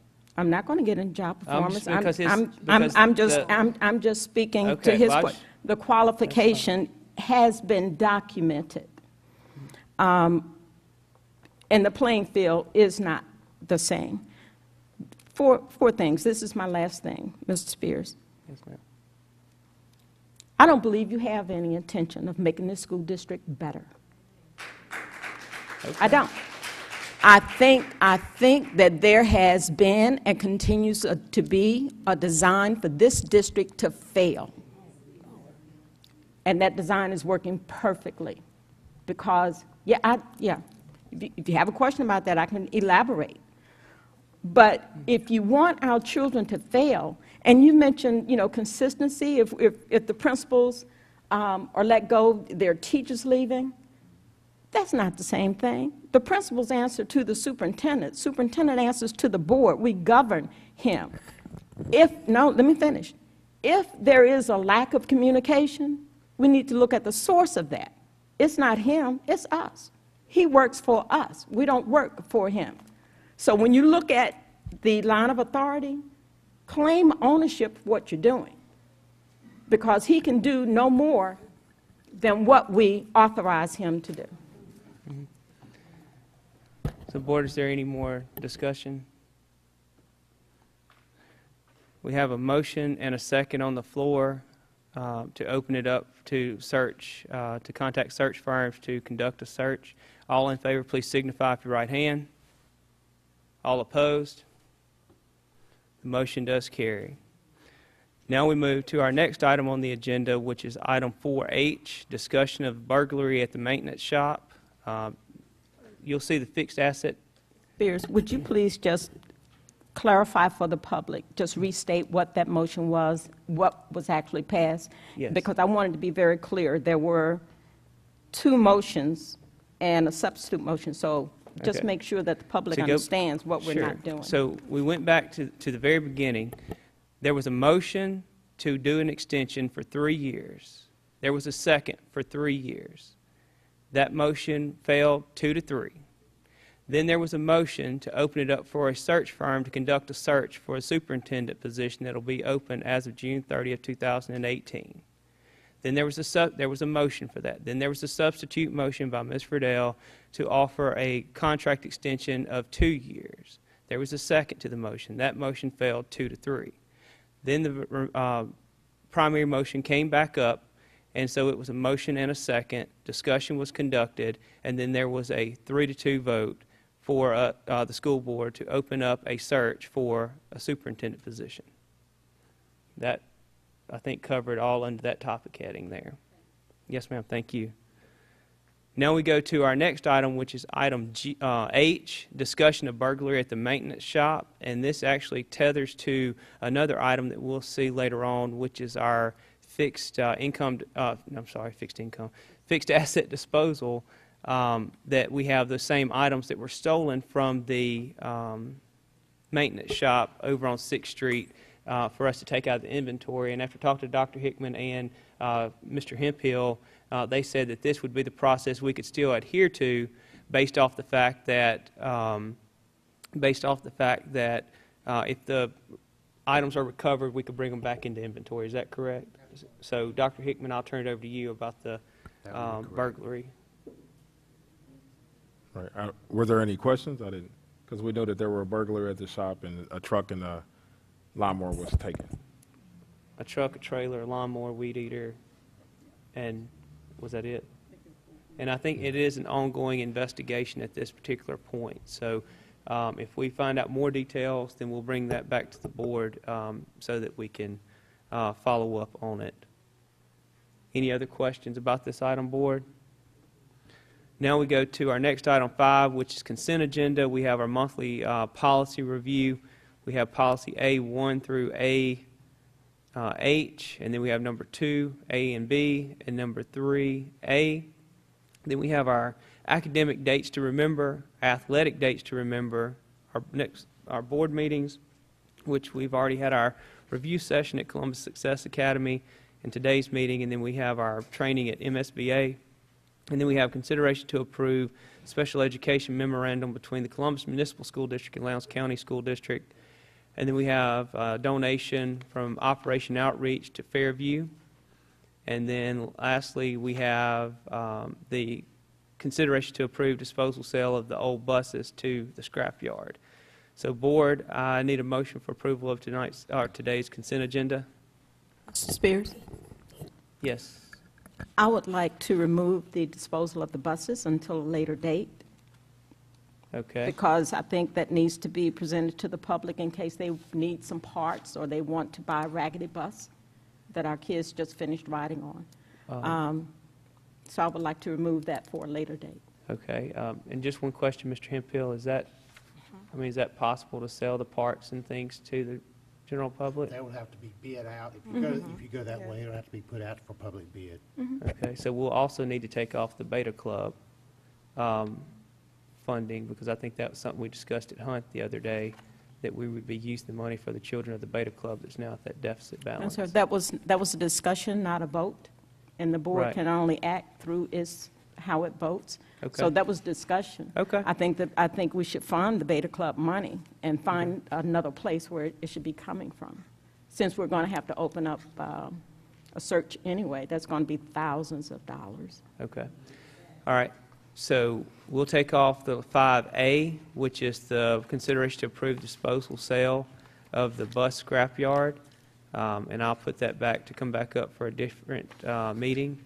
So No, that will, that's not 5A.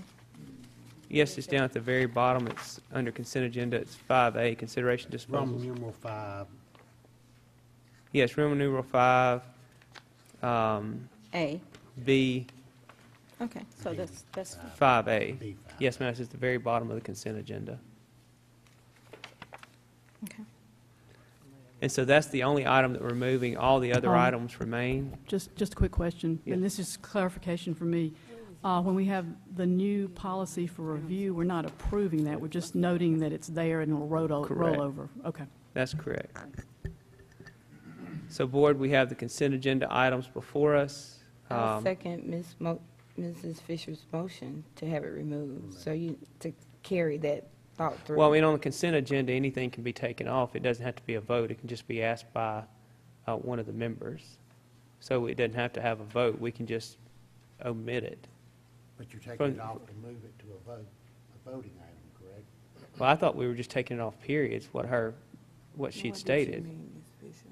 Ms. Fisher, was it just to take it and vote it off separately, or was it to take it off completely? I Because would I like- took it to take it off completely. Well, you can take it off and put it on another heading to open it up for a bid, if that's since that's the appropriate process. Okay, So I second her motion again. No, we'd have to rescind. right. You gotta rescind your motion. I rescind my first motion, make it corrected. So I rescind my second, and now Okay. I'm going to second her revised motion. All right, all right. And so that is to take this item off and open it up for bids. Okay, all right. And so I have a motion and a second for, and this is only for the item 5A, the consideration to approve, the bus disposal. So we have that, motion and a second. Any discussion? All in favor, please signify with your right hand. It is unanimous. Now we go back to the consent agenda for today, and that will be the items that I noted with the exception of the one at the very bottom. Board, I need a motion to approve the consent agenda. So moved. Has been motioned by Mr. Sparks. Do I have a second? Second. It's been seconded by Dr. Shoemake. Any discussion? I have I have a question. Dr. Hickman, if you would allow me to ask Mrs. Lenore. Ms. Lenore, I know we've had a lot of discussion around special education, and there's one policy in there. Would you just kind of give us the high level about that policy, please? I would hate for that to kind of just get swept under the rug. And what policy is this? The policy is IDDF. IDDF, Special Education Programs. Okay.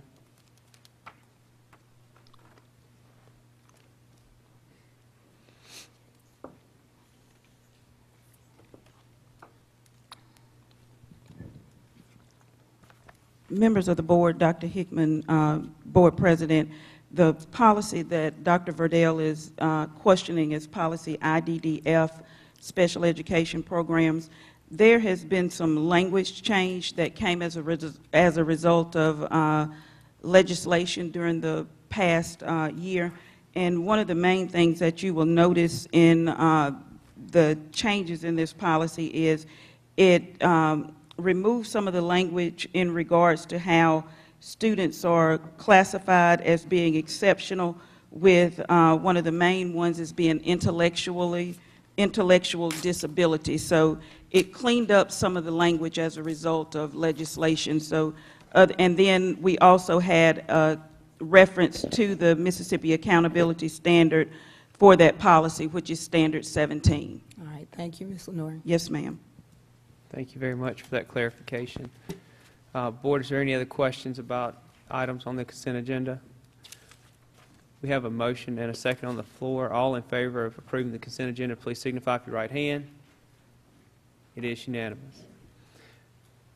Now we move to our next item, which is item 7, Office of Business Management. Board, we have consideration to approve replenish of title funds. We have that discussion the other day about the issue with the processing system and the information that was provided to the board for review. I need a motion to approval to replenish the title funds. So moved. Has been motioned by Mr. Sparks. I'll make the second. Any discussion? Being no discussion, all in favor, please signify with your right hand. It is unanimous. Now we go to consideration to approve the financial reports. We have our monthly financial statements, the fund balance, cash balance, and the budget status report, monthly revenue budget report, monthly expenditure budget report, and certification and summary of reconciled bank statements. So, Board, I need a motion for approval of the financials. So moved. Has been motioned by Mr. Sparks. Do I have a second? Second. It's been seconded by Dr. Shoemake. Any discussion? Being no discussion, all in favor, please signify with your right hand. It is unanimous. Now we go to our monthly ad valorem tax collection. Board, is there any questions about the tax collections for the reported period?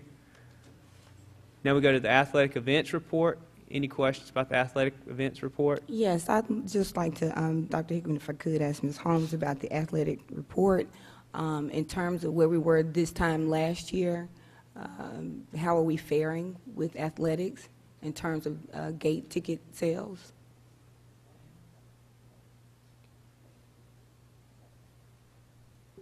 President, Dr. Hickman, members of the Board of Trustees, you'll see based on the spreadsheet with the year-to-date analysis versus last year, we are trending significantly behind last year's, and that is due to the number of our large gate receipt games were mostly away games, especially for football.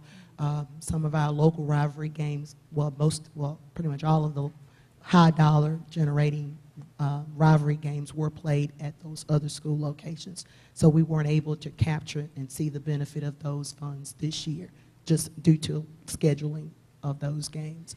But you'll see that we are trending significantly behind, and hopefully we'll be able to mitigate that gap with these upcoming sports that we'll see take place in the next few months. But we are significantly trending behind. Thank you. Thank you. Board, any other questions about the athletics report?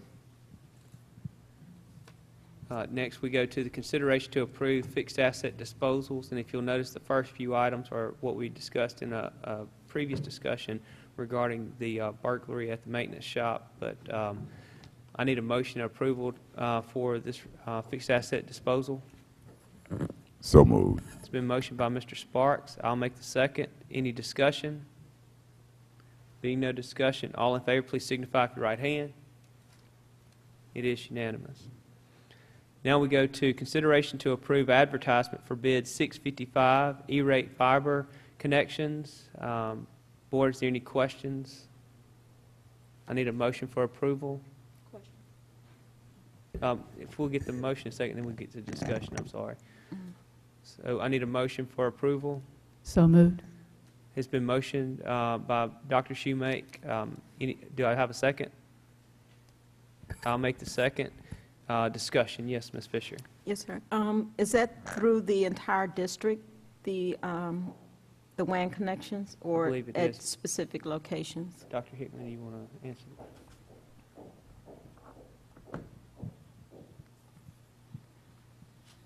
It's the E-rate bid. Right. And that's for the entire district. Okay, thanks. All right. Any other questions regarding, and this is just the bid part of it, it's not anything that we've signed on to at this point. No, but I know they have to know the Yes, location. yes, ma'am. Yes, ma'am. So any other questions regarding the bid?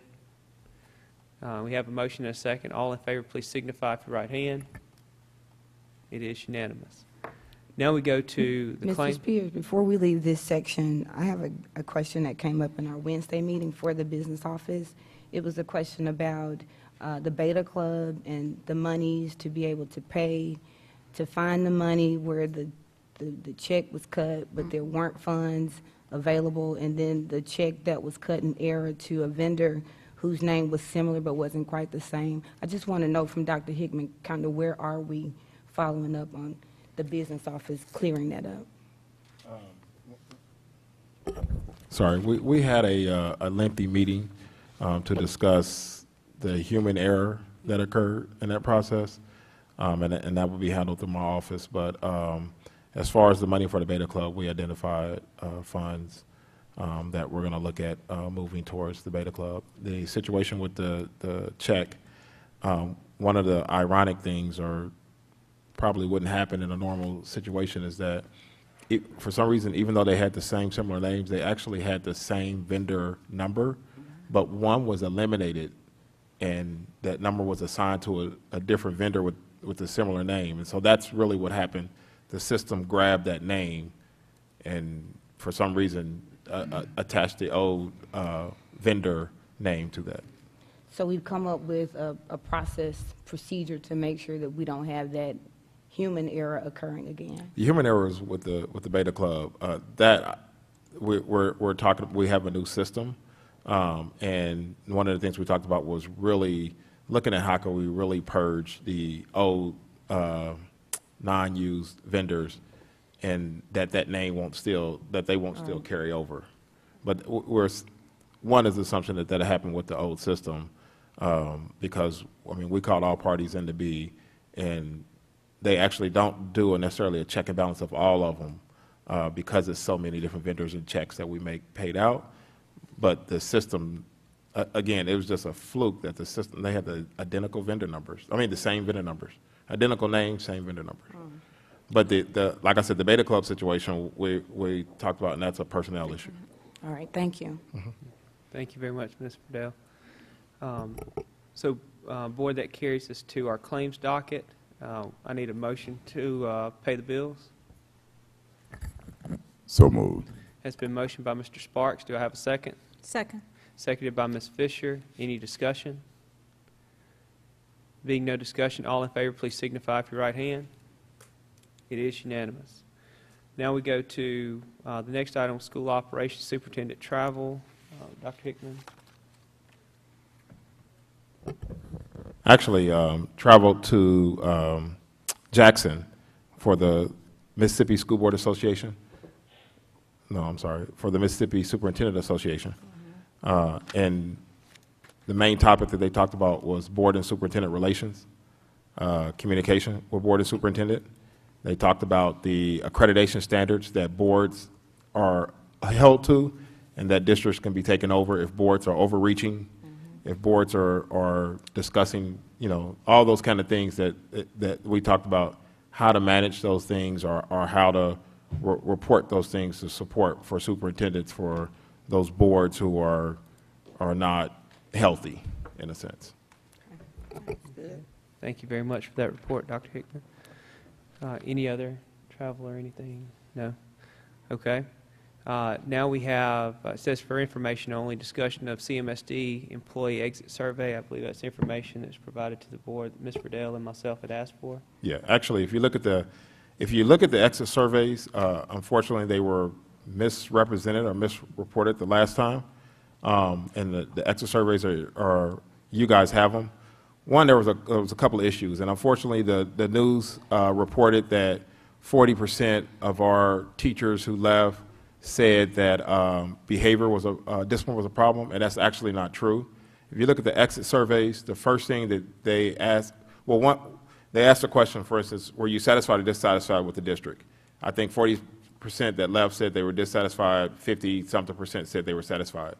And then it asked for others, like what are the reasons? And maybe there were 15 reasons, and maybe 2 people said behavior of their classrooms, right? Or discipline was the reason. Well, what he did was he summarized, because there was 2 people that said it, he lumped those summary and said this was a trend in a sense. But there's another problem. The other issue is all that information is invalid because we did exit surveys on people we shouldn't have done exit surveys on. If a teacher was fired, we know why they exited. We shouldn't have never done an exit survey. They're going to say, they're going to be disgruntled, and they're going to say a disgruntled reason. So if we had those teachers lumped in, we had 13 teacher assistants that were released from their contract. So you can almost see it through the exit survey. A lot of them say, I've been here 14, 15 years. I appreciate my service to the district. I like the district.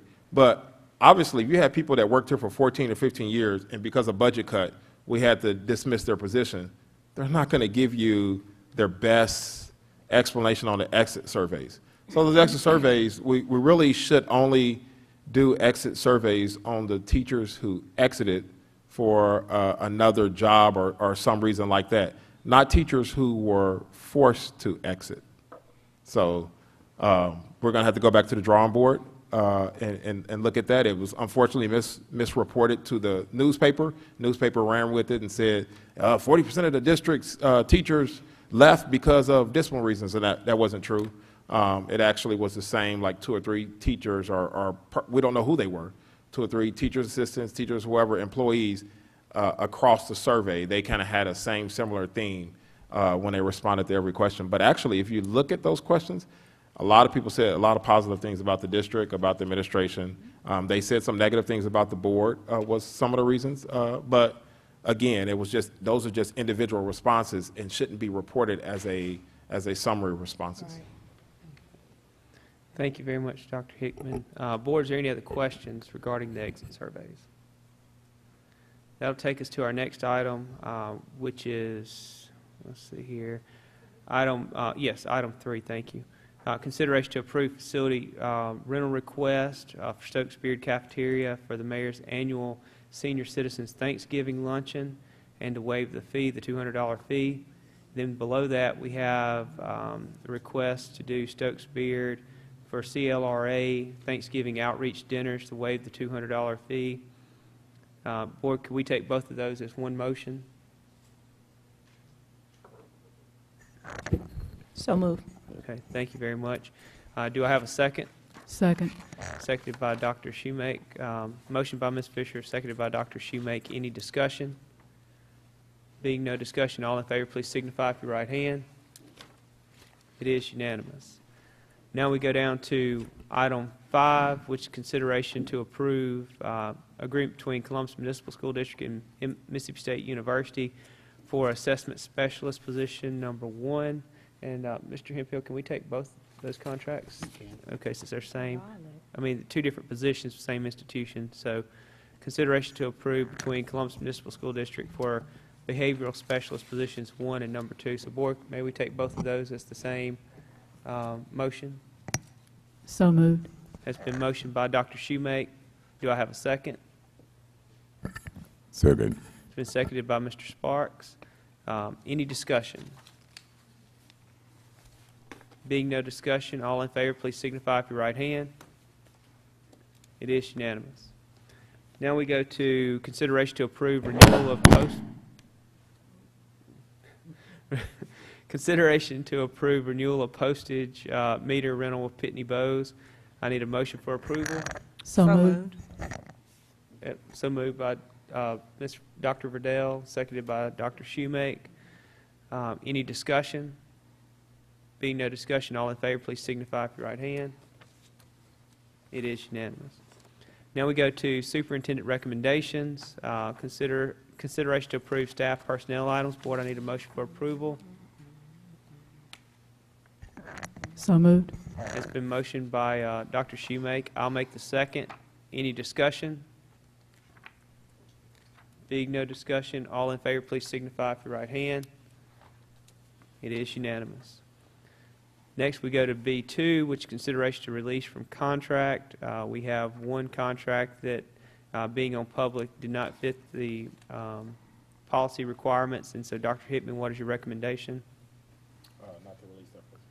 Dr. Hickman's recommendation is not to release. So, Board, I need a motion for approval of Dr. Hickman's recommendation. So moved. It's been motioned by Dr. Shoemake. Do I have a second?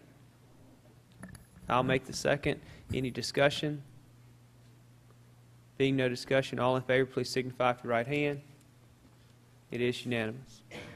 Now we go to consideration to approve updated 2017-18 supplements for additional duties. Board, I need a motion for approval. So moved. Has been motioned by Mr. Sparks. Do I have a second? I'll make the second. Any discussion? Being no discussion, all in favor, please signify with your right hand. It is unanimous. Next, we go to goals update. We have our Columbus Middle School focus report. Ms. Billy Smith. Good afternoon.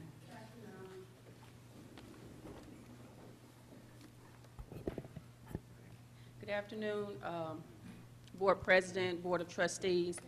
I'm here to give a goals update for the 2017-18 school year for Columbus Middle School. As you all know, Columbus Middle School has been designated a focus school, so I will be presenting to you all once every quarter with an update of the goals. As part of this process, a comprehensive progress report has been submitted to Mississippi Department of Education. The deadline for that was October 31st. In that plan, we addressed 11 turnaround principles that we must address, which are research-based practices to improve student achievement for any school, whether it's in the state of Mississippi or across the United States. As part of addressing those standards, one of the major things was to have a shared accountability and a sense of urgency for meeting the school improvement goals. That's a shared responsibility amongst everybody, all stakeholders, administration, teachers, staff, students, and parents, and so forth. We have talked about the mission, vision, and goals for Columbus Middle School. One of the big things that we have talked about We have established a P16 parent council that addresses pre-K. P16 talks about pre-K through the end of graduation of college, through higher education. So effective parental involvement, so we're working to improve the effective parental involvement so that everyone will have a sense of urgency with helping to improve the student achievement. One of the major goals is to decrease the school's learning gaps by increasing the percentage of students scoring proficient and meeting growth. All students may not be proficient, but they can meet growth. So we're working diligently to increase the percentage of students meeting that goal. Working to meet that goal by providing professional development in the areas of mathematics, English language arts, and science in order to empower the teachers to plan and prepare lessons to ensure that we are meeting those students' needs. Disaggregating the data of student benchmark data in order to develop a customized goal plan along the way, not just waiting till the end of the year and realizing, hey, we didn't meet the mark. We issue benchmark assessments and we review that data and go back and revise an individual plan as needed. Engaging the teachers in aligning the instruction to ensure that what they are teaching is aligned to the state standards and the testing blueprint and so forth. And last but not least is we are constantly working to recruit and retain highly qualified teachers. The recruitment process is not only a decision that I make the final decision myself, but all stakeholders are involved, whether it's myself, teachers in that content area, assistant principals, and so forth. Okay. One thing I want to stress from last year, Columbus Middle School saw a lot of growth. We saw growth overall in ELA from the bottom 25, the growth of all, and we increased in the proficiency area. We increased proficiency area in science as well. We missed the mark only by 2 points of moving Columbus Middle School from a F accountability rating to a D. So we're very, very close. So we're working really, really hard to identify those particular areas so that we can reach our goal for this coming school year. Thank you very much, Ms. Smith. And I do appreciate you coming and speaking to us and also the work that you're putting in there. You know, I know that this is a tough challenge because you've worked, I mean, since before I was on the board, I heard stories about how hard you'd worked and been able to help achieve and everything. And I know you're doing a positive thing, and just keep it up and keep working at it because I know the results are going to come from it. And one of the things I was curious about is, you know, how do you feel as far as your staff and everything, where you're at? And I know one of the things you've talked to us for is getting people to buy into the culture and you're working into those different aspects of it that may not, that certainly kind of weave together with, that weave together success for the other challenges that you have. But how do you feel your staff buying in and doing? My staff, students, and parents, they're buying in as far as that sense of urgency to where everyone is being held accountable. And we're having those tough conversations. Not only the conversations are not being started from the administrative end, but as far as the colleagues, we've started doing some focus walks throughout the building with our PLC so that I don't proclaim to be an expert in every area, whether it's ELA, science, and so forth, but if there's an 8th grade teacher and during PLC time, if they walk by and they see something, we're colleagues, we're all in this together because the rating doesn't come out as, well, Billy Smith's class is a B and Mr. Spears' class is a D. It's all Columbus Middle School. So we're all in this together, and we have to work together. So if I have strength, I share them with you and vice versa so that we can reach our goal because it somewhat defeats the purpose if you have a group that's working really, really hard and a few little outliers that you're missing the mark. And a lot of times some of the teachers may not necessarily know that if you do just a little bit extra, we can have significant gains from just doing a little bit differently or extra in order to reach these 4 or 5 students over here and so forth.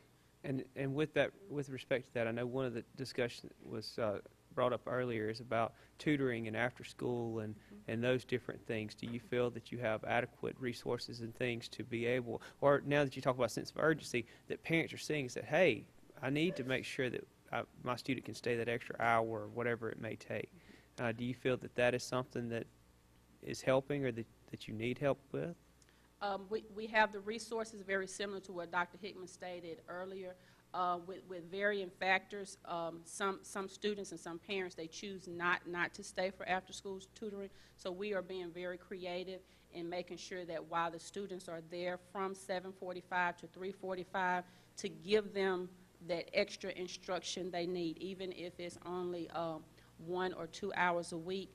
Have the conversations with the students and the parents. Hey, Miss Johnson is available to give you extra intensive tutoring during her planning time. So you're this close from reaching your goal, and we can do that during this time because whether it's family responsibilities, extracurricular activities, or just simple transportation. I mean, it's a whole lot of factors, and the time of the day, it's dark, different things. So while they're there from 7:45 to 3:45, we are being very creative in maximizing that instructional time. And a lot of times in the afternoon, they're just tired, Mr. Spears.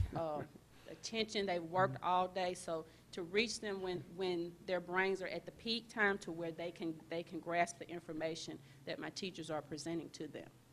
Okay, excellent. Thank you very much for that. Board, any questions or comments for Ms. Smith? Thank you. Thank you very much. Appreciate you. Now, Board, we will go to the next goal update, which is student attendance. Yes. And Dr. Hickman has a appointment that he has to be at, and he's going to have to leave at this particular point. Thank you, Dr. Hickman. And we will go to student attendance. Is there any questions regarding the student attendance report?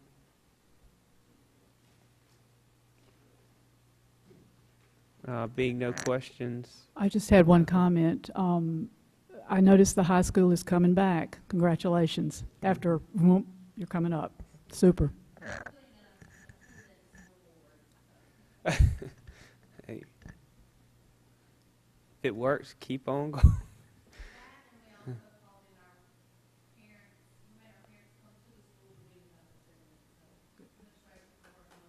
Thank you. Thank you. Absolutely. Absolutely.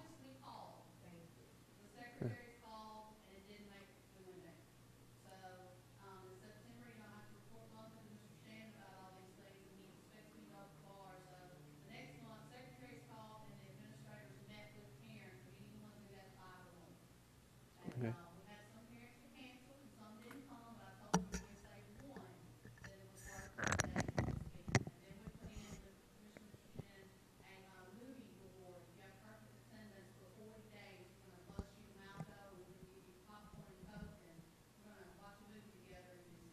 Nice. Thank you very much. Yes, that's great. Board, is there any questions about the student attendance report? All right. Now we go to the dropout report.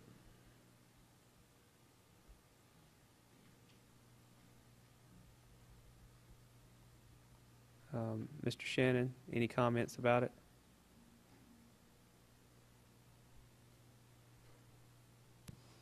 Yes, sir, Mr. President. Dr. Hickman in his absence. We do have 6 for the year on our dropout report, all of those over age, and 1 being suspended or expelled. And we'll continue to try to find ways for those students that exit our district, ways that they can continue their education or career with the best opportunity possible. Thank you, Mr. Shannon. Next, we go to our school safety report. Board, is there any questions regarding the student discipline report? Okay. Next, the teacher attendance report. Are there any questions regarding the teacher attendance report?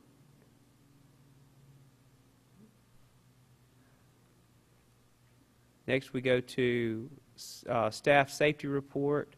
And Mr. Shannon, correct me if I'm wrong, this is what we discussed at the meeting. Okay. Are there any questions regarding the staff safety report? Okay. And that leads us to our final item on the agenda today, which is item number 9, to adjourn. I need a motion for adjournment. It's been motioned by Dr. Verdell. Any discussion? I'm sorry. Yes. Wait, hold on. I'll make the second. Now discussion. I'm sorry. Okay. I would just like to thank Clark Beverage Group for, as an involved stakeholder, for sponsoring these nice signs for our schedule for basketball. And also, I'd like to acknowledge to you all that Angela Verdell has achieved her Ph.D. in public policy and public administration, and we're just so happy for her, and she deserves that handle by her name because she's worked so hard for it. And it has really been going, all of her training through that endeavor has gone to help our community. So thank you, Dr. Verdell. Absolutely. Thank you, Dr. Verdell. Well, thank you, everyone, for being here today. We do have a motion and a second. All in favor of adjournment, please signify with your right hand. It is unanimous. We do stand adjourned.